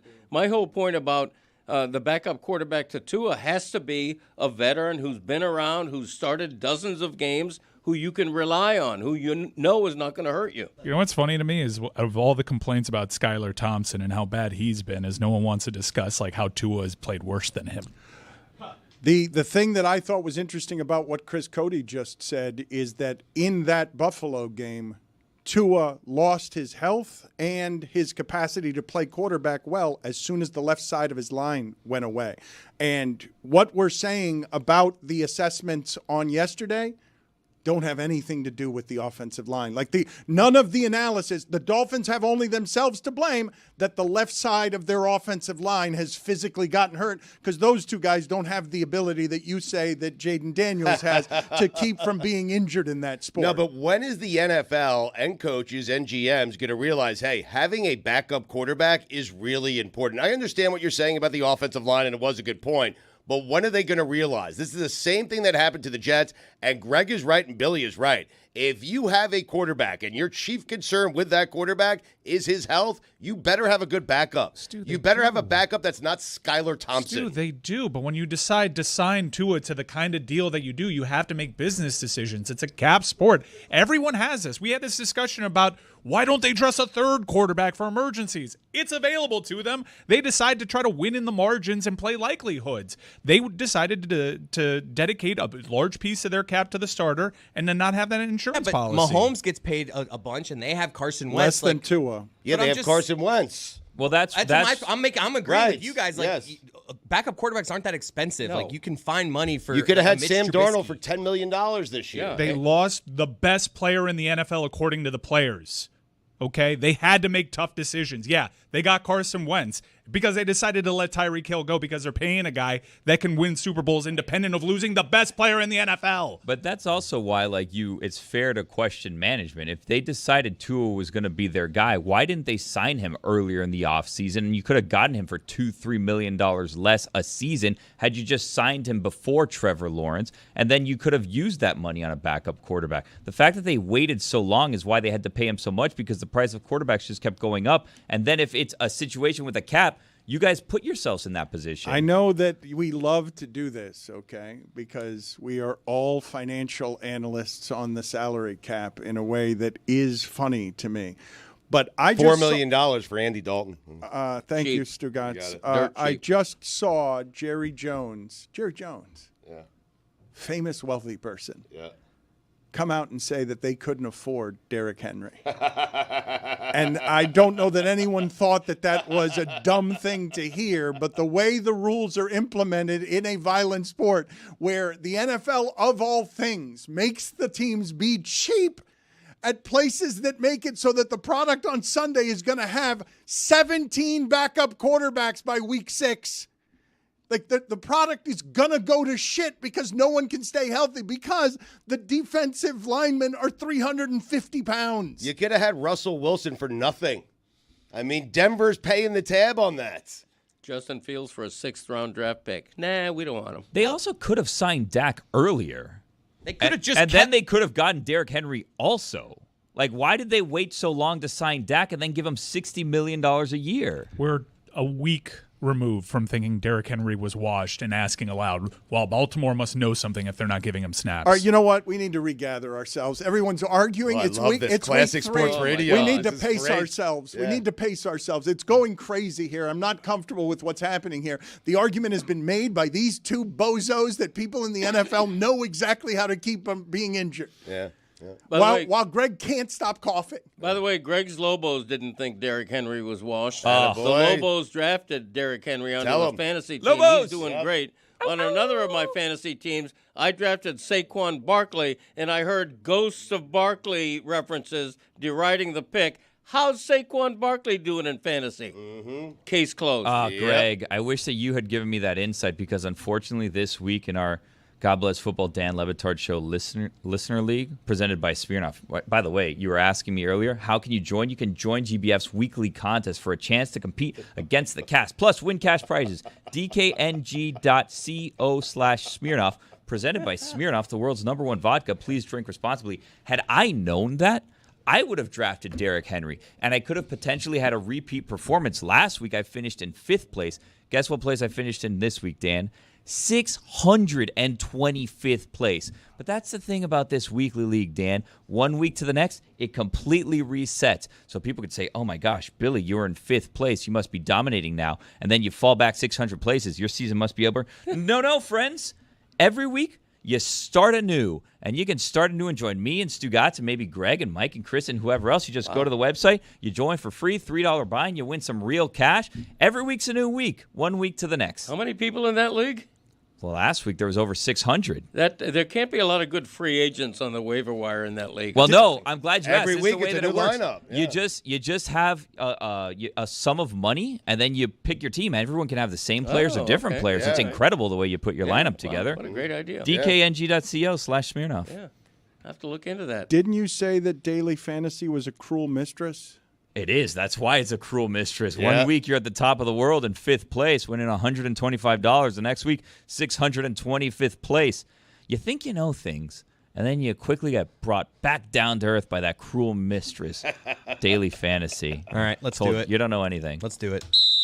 It is time now for a weekly update on our favorite team, Rex Lobos. Here is their head coach and president of football operations, Greg Cody. Put it on the poll, please, Juju. Is daily fantasy a cruel mistress? At Le Batard Show. But the highs are high. But, brother, the lows are low. Why did you just become Hulk Hogan? You have to. Greg's Lobos. This is the new and unimproved Dan Le Batard Show with the Stugotz. Gamble on by DraftKings.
You guys started on Trevor Lawrence and blaming Trevor Lawrence, and I'm legitimately stunned to learn that Bengals-Commanders game is the first game since 1940 with no turnovers or punts. Since 1940. Huh. Crazy. No turnovers. Steve Martin said that earlier. No punts. I still think it's crazy. I think it's nuts, the idea that we would go that long without a game that felt or looked like that, especially as defenses are going nuts all over the league. But, Chris, you and I, before we get to Dianna Russini, I believe that you and I have a unique access to knowing when your father is snorting enraged, snorting mad. And he is furious that he was not allowed to give his Lobos update. And look at him. He is seething right now. I am also furious because Greg comes down here every Tuesday, and sometimes he comes down here multiple times per week, and he wants to give a Lobos update that I, for one, love, and I would like to hear about his team. I believe that nobody cares about your fantasy team. I don't mean you personally. I mean the fantasy team of others. I believe that everyone cares about Greg's, though. Also, yes. And I don't want to betray any confidences, but there may have been conversations in the makeup room where Greg said, "You know what? I want to surprise Dan today with a back in my day, and I'm just going to spring it on him if he lets me get that Lobos update in." But now that you didn't, it seems like it's too little too late on this one. Even if you let him do it now, I think he's going to hold out and not give you that back in my day. Yeah, no, I wouldn't do it now. Mm-hmm. Yeah. You don't have a back in my day. Well, I did, but I won't never do it learn. now. You'll never know. Yeah, well put, Stugotz. He's enraged. Well, listen, okay. The Lobos update is a thing or it isn't. It's a bit on the show or it isn't. Don't cue the music and have me get ready to do it, and 2 words in, give me the dumb hard network out. And this happened to be a week, by the way. Anybody who plays fantasy football can appreciate what I'm about to tell you. Hold on. Give him the music because he's going to give the update whether we want it or not. Give it. He's going to give the update. He's from the top. Don't fall Don't for it, half-ass Greg. Giving it. You need it It's from going to the be top. very quick. Chris's you want the whole teasing thing? you Yeah, I want again. I want the pomp and the circumstance. No, I'm just going to Thank give you, it to you Mike. quick. It's a It 10 is team. time now for a weekly update on Wait for our it, wait for favorite it. team, Yeah. Rex Lobos. Okay. Here is their head coach and president of football operations, Greg Cody. You're good. Okay, Greg's Lobos. It is time now for a weekly update on our favorite team, Rex Lobos. Long intro. Here is their head coach and president of football operations, Greg Cody. Lobos. Randy Scott stinks. Okay. You might not care about anybody It else. is time now for a weekly update on our Jesus. favorite team, This is screwed up, Rex man. Lobos. I don't like this. I'm not Dad. What's Here happening? is their head I'm not coach and taking part president in of this. football I don't operations, like it. Greg Cody. Don't do it. Don't do it. Don't do it. Dianna Russini joins us. She's the senior NFL insider for The Athletic.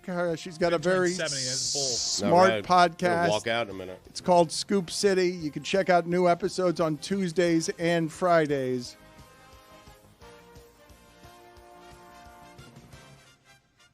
Go on. Just pretend like. In fact, you want me to walk out? I'll No, walk out. I don't want you to walk Okay. out. I Go want by you to You your walk show. out, I walk out. I'm telling you right now. Ridiculous. Well, we've got Dianna. I know. I could get good analysis from her on how players don't have the ability to stay not Maybe injured I bet in she that feels league. differently. Let's hear about Diana's fantasy team, huh? How'd you do this week? He's enraged. Diana's Lobos. He's really mad. Oh, Lobos. Do you believe anyone cares about the fantasy question. teams of others, Dianna? It's like hearing about people's dreams. I don't care. Don't care about your dreams. I don't care about your fantasy team. But Greg, I do though, because I can tell that you have passion about your team. Can you give me one update, just one, and then we'll get going and talk real football? Okay. You want the open or? Okay. Anybody who plays fantasy football. It is time now for a weekly update on our favorite team, Okay, Rex no, Lobos. No, Greg, I did that for you.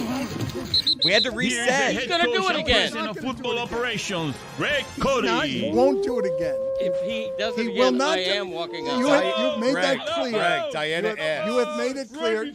Diana asked, and we are supporting the Lobos update. It's not going to happen again. Wait, is Okay. there an intro? No, don't do that, Dianna. You need to Wait, turn on the original audio. Diana missed it. We've already heard the intro 9 times. Don't do it. We will lose him. Audio. Guys, I just hopped on. I didn't hear it. All right, You Chris, guys should don't do it have like again. a. You guys should have a drop, like Chris, don't do a it again. sound thing to like introduce it so we know what it is. That's a good idea, Dan. Chris, Get it don't sponsored. do it again. Please, please. The Lobos are not just any other. No! Time now for a No! weekly update No! for She didn't favorite hear it. team. She didn't hear. I walk out with him. Here is their head coach and You're not president going of to get him football back. operations. I Greg promised him Cody. you weren't going to do that. No. He just shouted on his way out of the room. Matthew Stafford is made of wicker. I don't like that. I didn't like it either. That was wrong. I don't like this. Elder abuse. Diana This is asked bad. for the open. This is the worst thing you've done. Yeah. This is bad. You need to apologize. You should apologize. I'm not doing bit. This is bad. I didn't think that was right. I wouldn't have done that last one. I wouldn't have I'm done sorry. that last Just one. back in my day, you would never do that. Like you would never be disrespectful to somebody on the show who's just trying to share what they care about. But things are different. I feel bad. Like I'm sorry I asked for the open. I just was thinking they should make this like a thing, like a segment To honor where we Greg. check. Yeah. To celebrate his fantasy team, even though you don't care about anyone else's, his is the one we care about. Evidently, he had a record-breaking week in fantasy. This is supposed to mean something to us. He had 222 points. He had 4 people go over some crazy point total. So Yeah. I guess it's a lot of points, and he wanted everyone to know it. Did he play Saquon? We may never know now. He could have played any number of people who were. Would you have liked? How would you have liked to have had on that team just Goddard on Sunday, a tight end? All of a sudden, they have no one else to throw to in Philadelphia, and because 3 Saints are running into each other, Goddard is showing you that he's a whole lot faster than anyone thought Frankenstein should be. Yeah, the Philadelphia Eagles offense right now is slightly confusing to me. I think Saquon Barkley was obviously the hero and saved the day in general for this offense. But look, Nick Sirianni says he is going to be tinkering and weighing in on some of the play calls now. So I thought that was a really interesting sort of addition to what this Eagles team is doing, which was kind of allowing Sirianni to just be the CEO and oversee it and not really get involved in all this decision-making stuff on the field. But now he's going to be part of it. So I am genuinely very curious to see how this works, because the problem last year, from what I was told, was that it was Nick's call on everything. Like that was Nick, what you saw out there on the field. And then they sort of took that away from him a bit here, promoted him, gave him a bigger role in a way, and now he's going to go back to having some influence on this with Kellen Moore. So I don't know if it's a good thing. I know Nick is a great offensive coordinator. I like to believe this, but we'll see how his contributions mix with Kellen Moore now, what that's going to look like for Philly that is hanging on. If you had to assign most interesting thing to the things that happened last night, because these guys both voted on blaming Trevor Lawrence, what would you say was the most interesting thing from last night if you can only pick one thing? From both games, I'll go to the other game with the Bengals and Washington. I think for me, just watching Jaden be as good as he was last night, and to watch somebody's coming out party, to just see it and sort of even just the shot of his dad, like, wow, we are watching something. Dan, you know this. I covered Washington sports for a while. I was a local sports anchor there. And I arrived the year after Robert Griffin III. So I missed that electric year. And I would just spend so much of my time during training camp that following season hearing stories from all the old then Redskins talking about what it was like that year before. And I just remember thinking I missed it. Like I missed what it was like to live in that city when people were all in on this team. And to see it look the same way last night, to have that feel like, ooh, the last time I remember Washington being this electric, and just even based on the people reaching out to me today in the Washington area is tremendous. So the reason why I bring him up, because I remember during the draft process, and we've talked about this before, and I think there's been a lot of insiders and people that cover the league. They've brought this up, that a lot of people thought Caleb Williams was number one. That is without a doubt. We're not going to rewrite history. But I definitely spoke to some head coaches who thought Jayden was better. And I remember reporting it and feeling a little uncomfortable with it. The coaches that told me are fantastic, by the way. They're very good coaches, and they're head coaches. But I remember in the moment thinking, this is like against the grain. Everyone is saying Caleb's the guy. Maybe these coaches don't really know. But now we're seeing where, look, I still think Caleb Williams is going to be really good.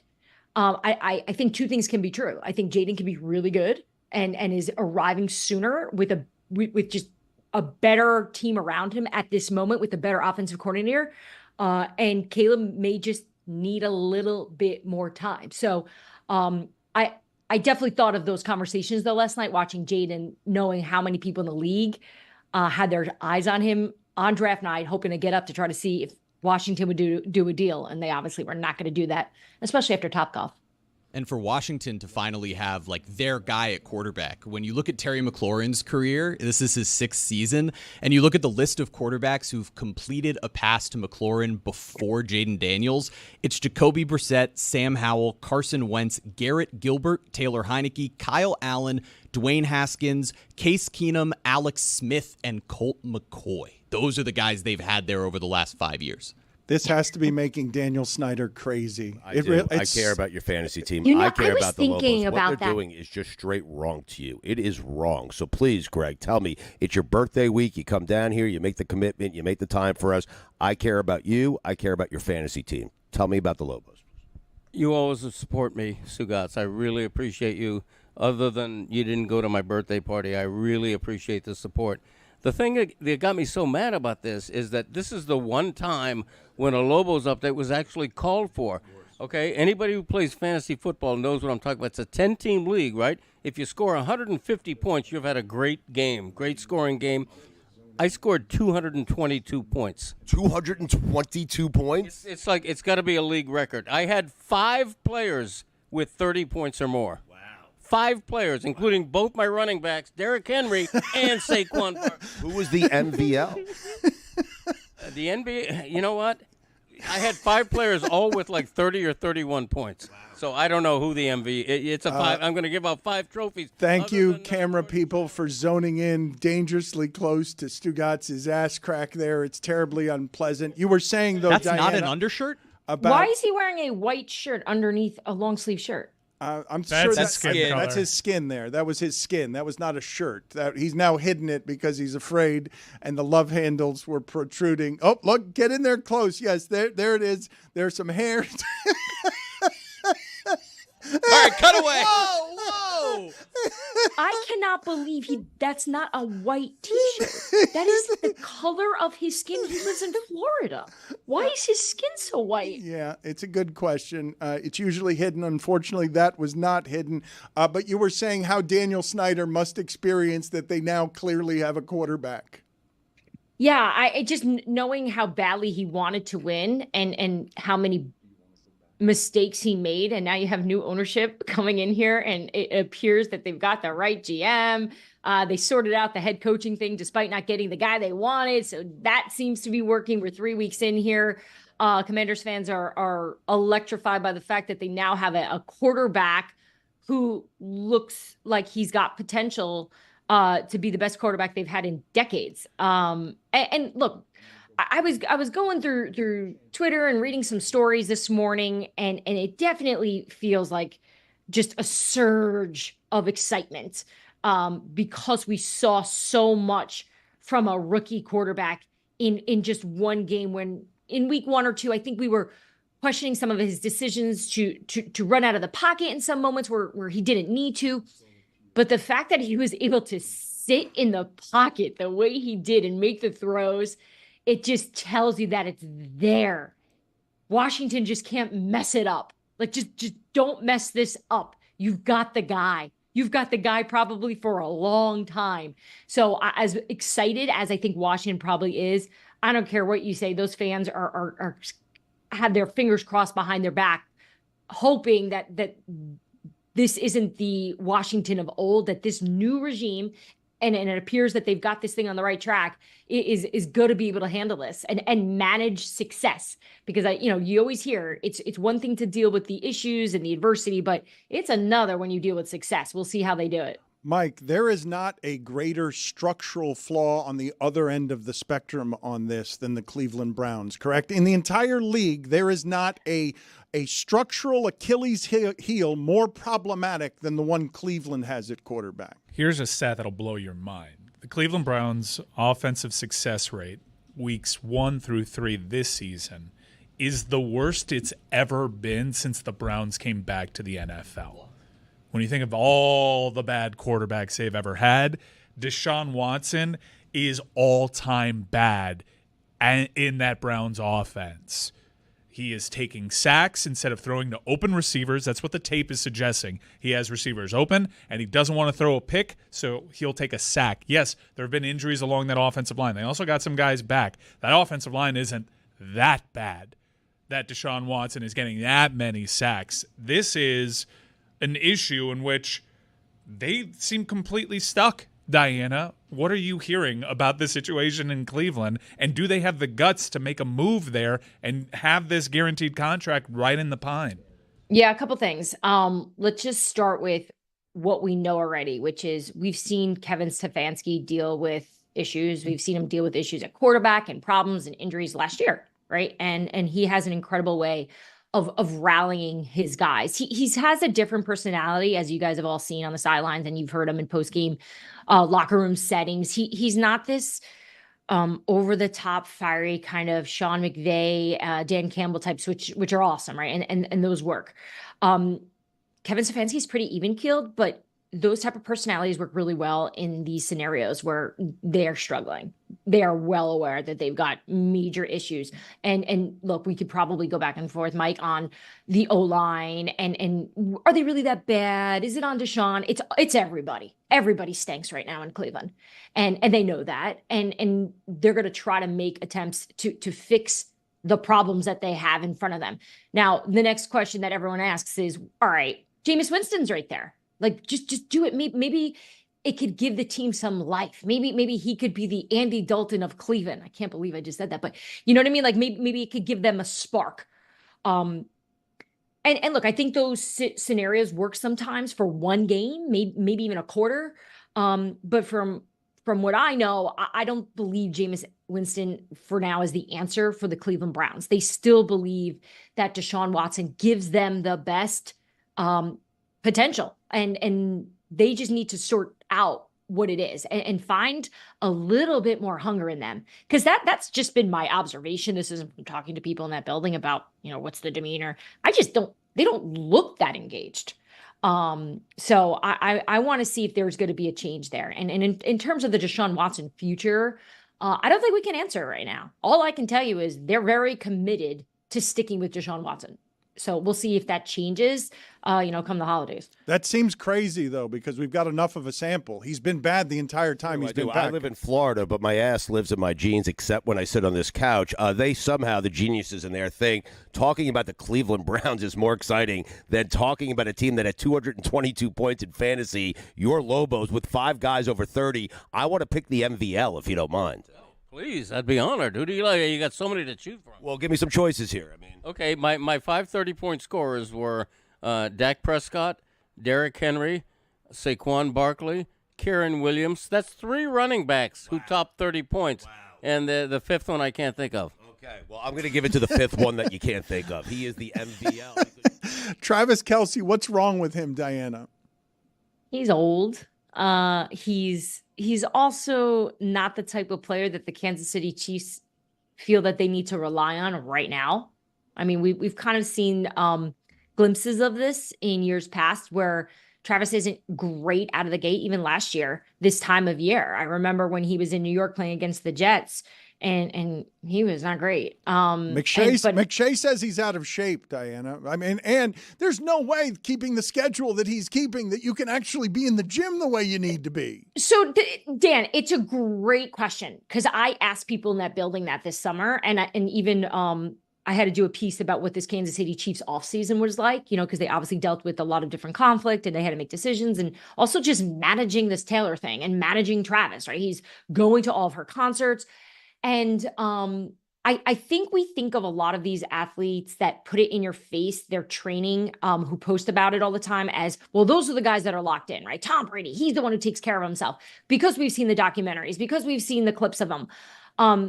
People around Travis tell me he's meticulous. Like, he's just as much of a lunatic about taking care of his body. Even just, I remember opening week, they were playing on that Thursday night game. I was talking to somebody in that building.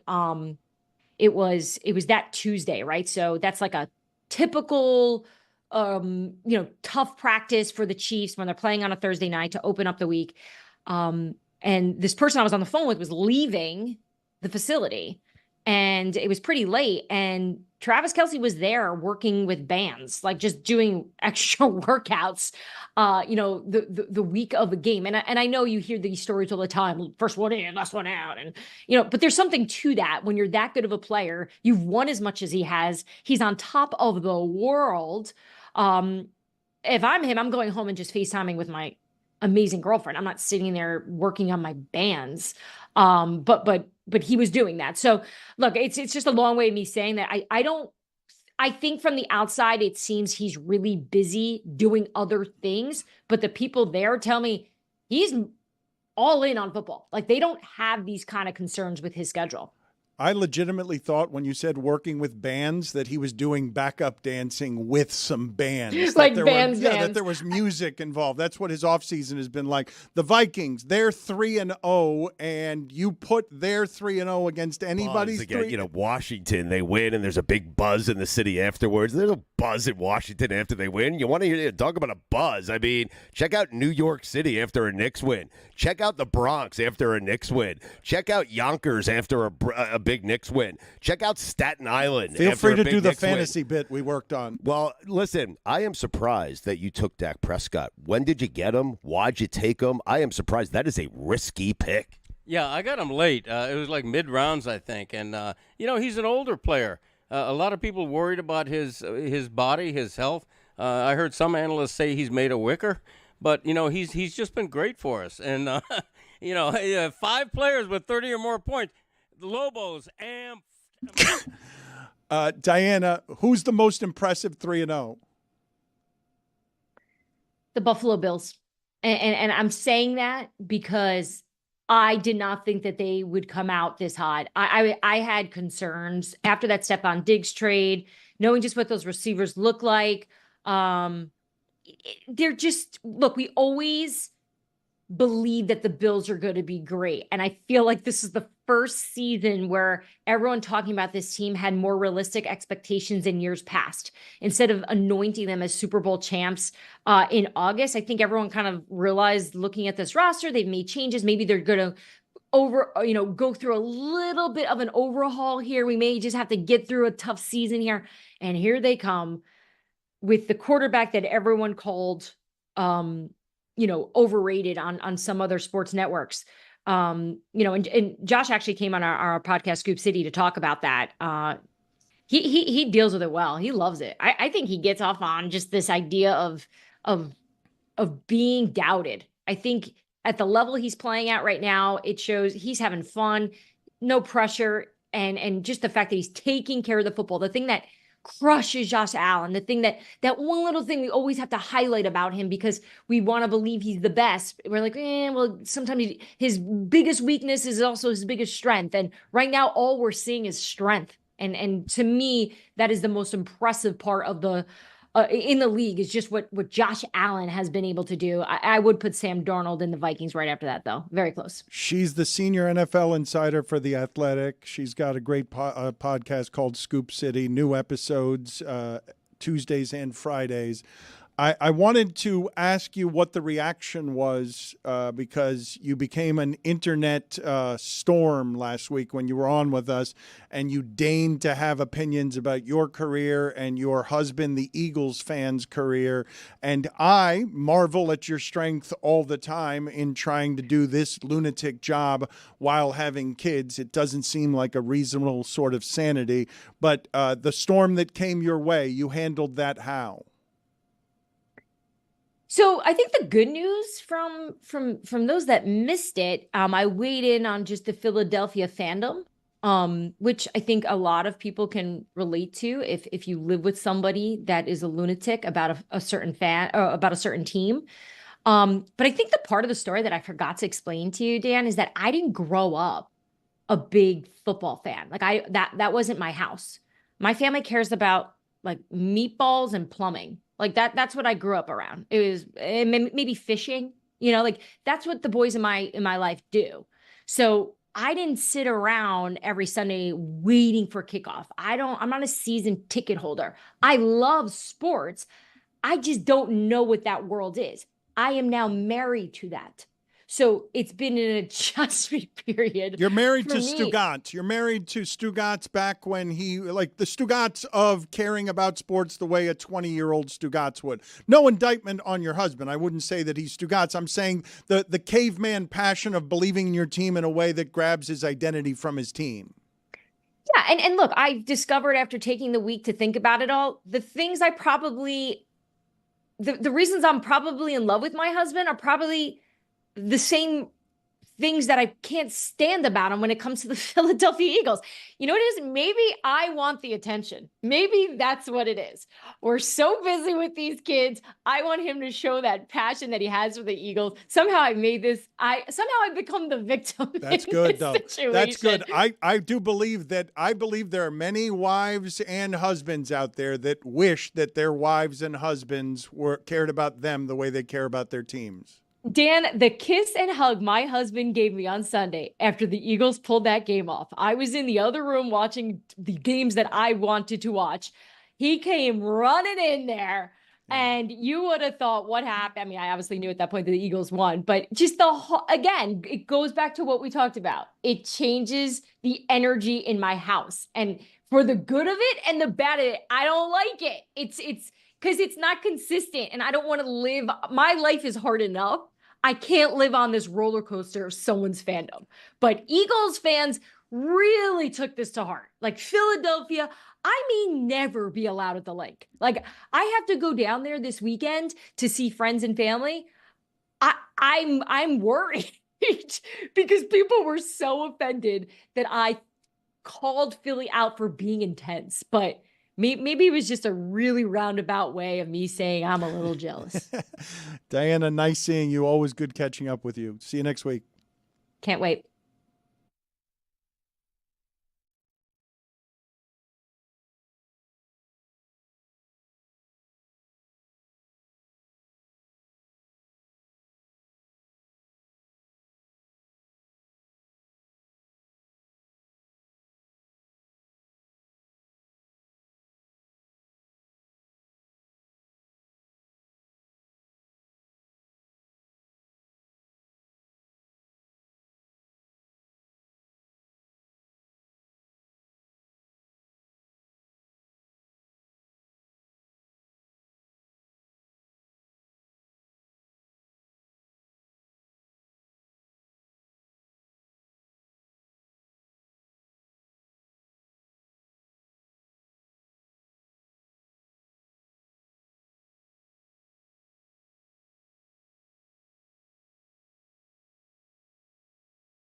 Does the Amish community watch the Dan Le Batard Show with Stugotz? They don't really have much electricity over there, so no, probably not. No. Hey, Dan, it's me, Lucy, and I'm here in Norman, Oklahoma. And something that I've learned is that Oklahoma does a lot of cheers where they go, oh, you. But they don't have any where they go, O-K-L-A-H-O-M-A. And I think they should add one of those.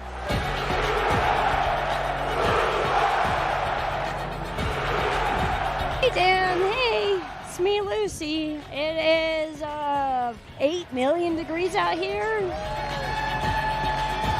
Do you miss the Big 12 at all? Not at all. Not even Oklahoma State? You don't miss them? The girls, I do. I'm sweating something. And I've been to Oklahoma. Tennessee. It's not the real UT. Well, then the real UT. How do you guys feel about Texas? Oh, I love. That's it. How hot is it today? 98 degrees in the shade. Boomer Sooner. Mr. OU, can you take me through your outfit today? Oh, well, I got to look the best in SEC, so me and a couple of fans got together and we decided to put an outfit together. That's the outfit. How do you guys feel about Tennessee? No. Texas? No. No. Rocky Top? I like it, but no. Dan Le Batard? Who's that? Exactly. Who is that? I don't know. Hope to never know. The sun is beating down relentlessly, and they keep shooting guns.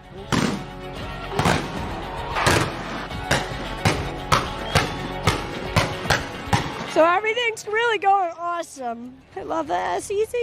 It just means more.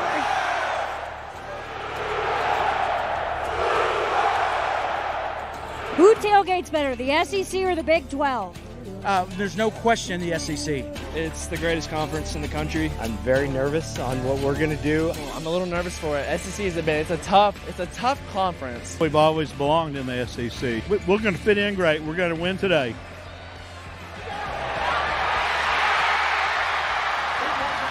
They probably should have done this a little sooner. Dan, we keep trying to find people to interview, and it's weird. Every time we try to find people to interview, our GPS just keeps taking us to the ice cream place. I don't even know how that keeps happening. That's probably where the people are, so we should probably go get the ice cream, I believe, maybe. When I'm on the road. That's Patrick's line in SpongeBob. When I'm on the road. Patrick goes, huh, huh. Lane Kiffin. He's terrible. I hate him. I hope he goes to Florida so I can hate Florida even more than I already do. His name is Lame Kitten, and I don't like Lame Kitten. Would you throw a golf ball at him? Absolutely not. If I hit my 9-iron, it would have been in his face, no doubt. We're not saying you should hit Lane Kiffin. No, never. Do you miss the Big 12 at all? Not at all. Can you think of one thing you might miss? Winning Big 12 championships. I don't know. When I'm on the road. We're going to get ice cream. What is the most Amish thing about this tailgate? The most Amish thing. Amish love to party. The Amish love to party. Amish at one point.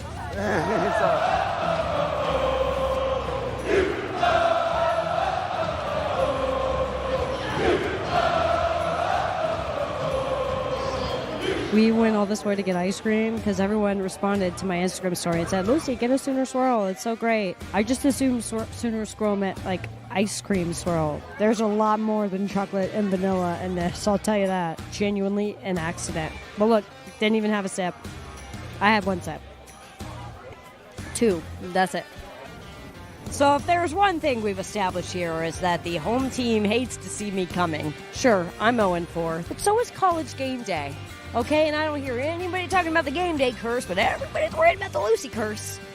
Get over yourself and go get a Powerade.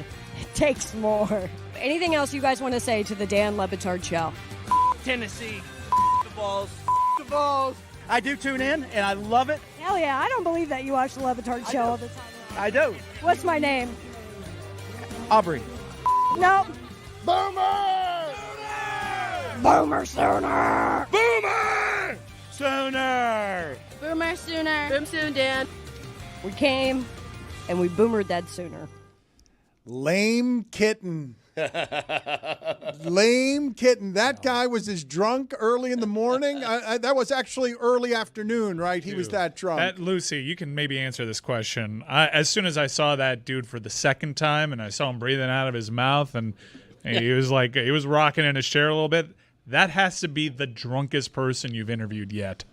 Here's my take. I actually don't think anyone was that drunk. It was 100 degrees out, not including the feels like.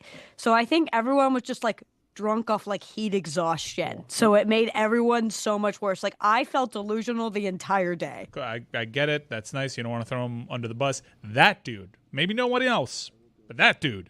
Dude let's see. drunk. Let's see if we can prove it. Let's play that again. It would have been in his face, no doubt. We're not saying you should hit Lane Kiffin. No, never.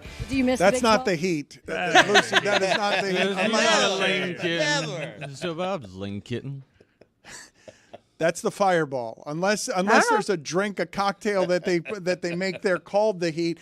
As it relates to the strength of the team, though, Lucy, have you seen a lot more impressive than Tennessee? No, I mean, Tennessee is, I think what's so remarkable about Tennessee is the things that they're normally not good at. They're very, very good at this year. Their defense looks phenomenal. And I do understand that Oklahoma has like somewhat of an anemic offense right now. And it's probably not the best comparison because their offense is so bad. But they're running the ball really well. They've got a great defense. Like obviously the passing game is still there. They just seem to be one of the most well-rounded, just like complete teams in college football right now. It feels like they're almost already a lock for the playoff at this point.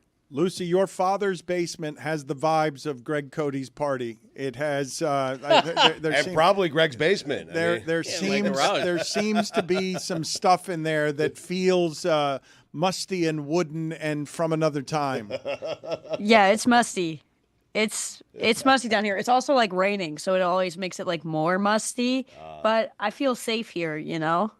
Understood. Unlike how you felt in Miami, Mike Ryan is ready to make an announcement. By the way, I couldn't believe it when he came in here today and made the announcement that he is circling a Saturday on the calendar. Wow! 3 weeks from now, three weeks from now. What are the games that we have on the calendar? Third weekend in October. Oh my God! We've got UGA at Texas, Bama at Tennessee, Miami at Louisville, Michigan at Illinois, Notre Dame at Georgia Tech, LSU at Arkansas, OK State at BYU, South Carolina at Oklahoma. This might be the most loaded college football weekend ever, and it's one of the byproducts of conference expansion. Lucy, are you going to clone yourself? Where the hell are you going to go that week?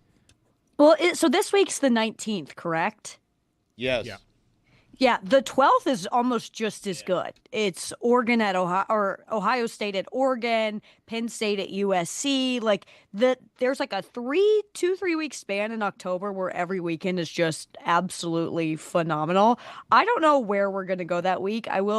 Bad news, a couple of the places have already said no, but don't worry, there are so many options, so we'll figure it out. Michigan wins with 32 passing yards over USC. I believe that's bad for everybody who cares about sports. That's Big Ten football, Dano. That's literally what Michigan should have been doing from the jump. That's perfect. You just have to do what you do well. And Michigan runs the ball really well, and they cannot throw the ball at all. Like, I don't know if you've seen Davis Warren, Alex Orji. They have looked not great this season. Just do what you do best. Run the ball. I'm so excited that Michigan just figured it out. And guess what? It was very obvious to know what they were going to do. They were just going to run the ball and have an elite defense, and Lincoln Riley still was like, I don't know what's going on here. Dan, keep your crusade of saving football to the pros. Yeah. I like it that Michigan has a style to win a football game. I like that Army might actually make the college football playoff. That's Styles make fights. Stop trying to fix college football because it's shown you so far, very early in the proceedings, that it is perfect. Yeah.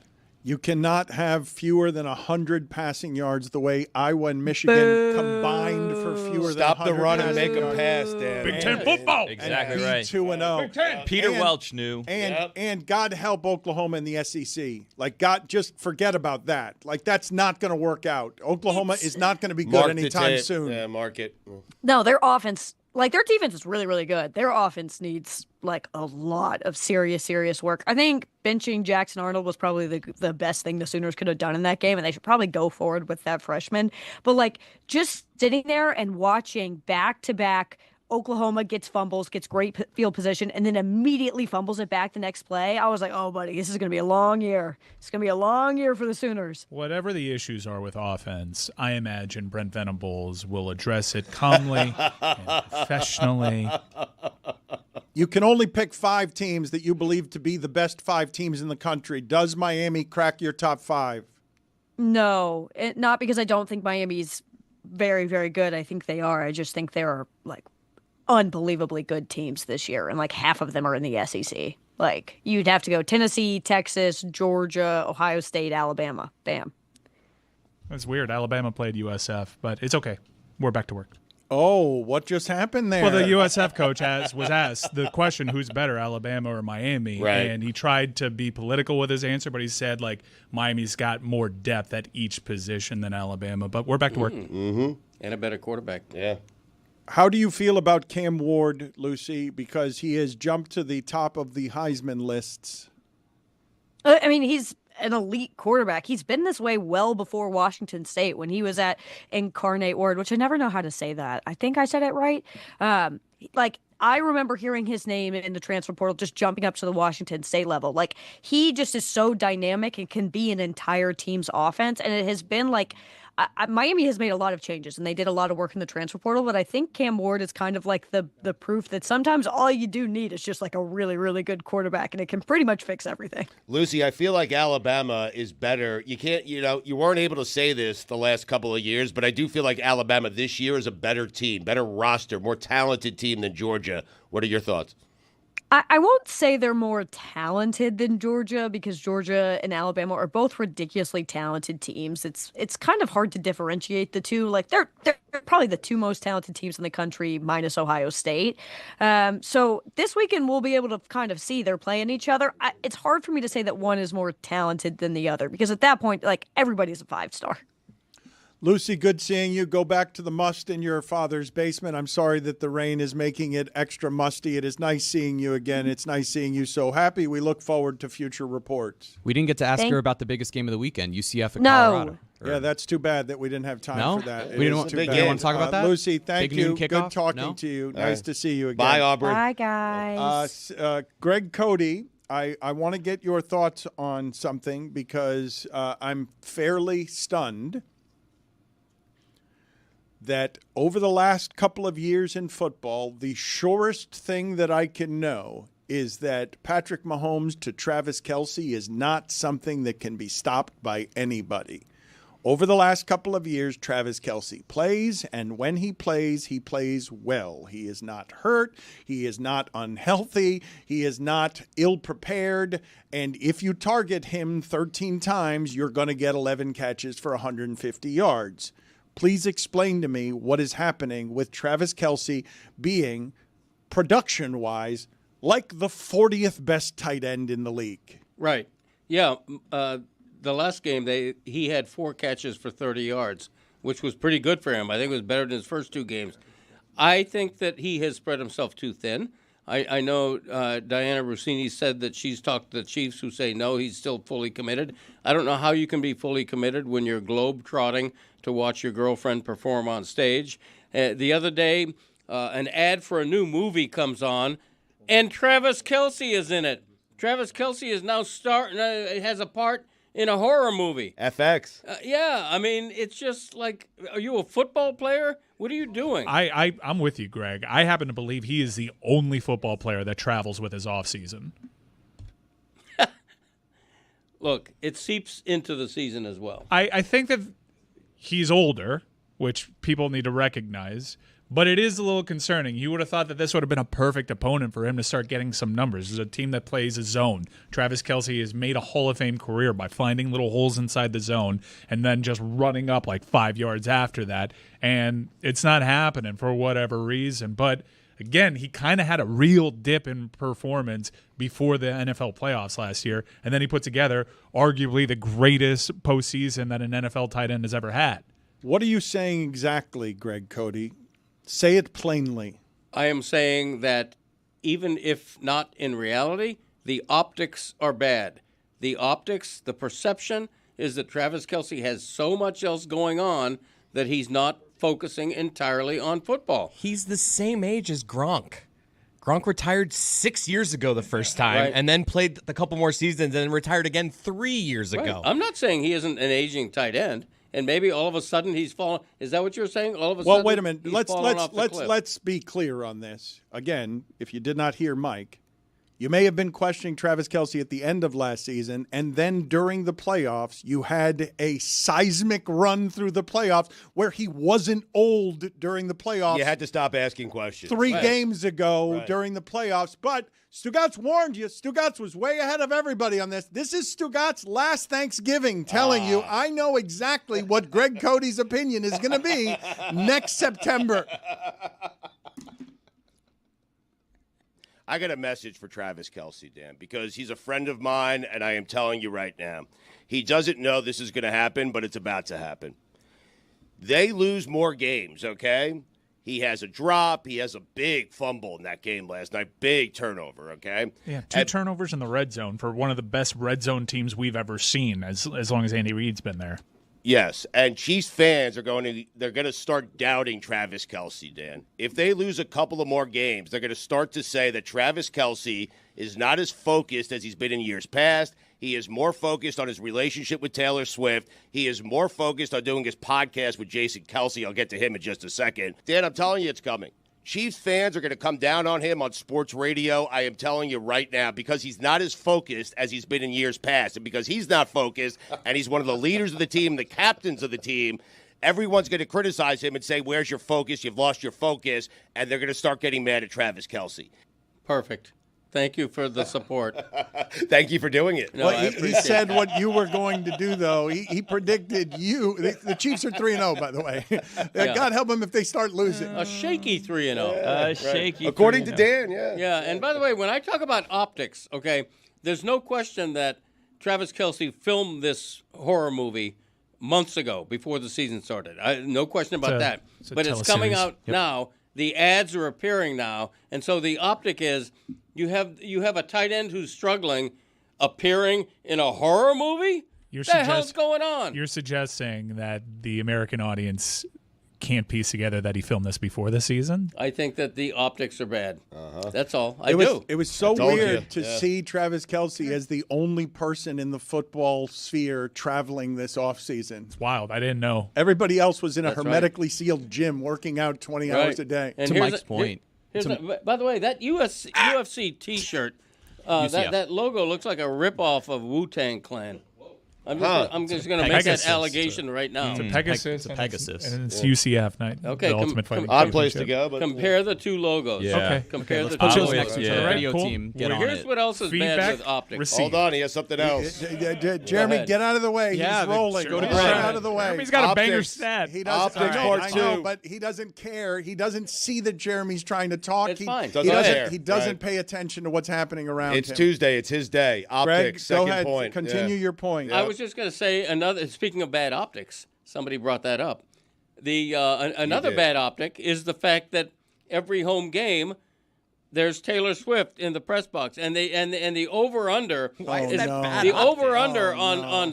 shots man of her. speak. Yeah. The over under Oh, on no. shots of her in a suite has to be 9.5. Okay. They're constantly going to her, Great. and it's a reminder. It's a constant pound you over the head reminder that Travis Kelce. How can he be concentrating on football? Look who his girlfriend is. Only the Well, most famous woman in he's the world. playing football at the time that they're showing her, but Yeah, okay. And catching 2 passes for 11 yards.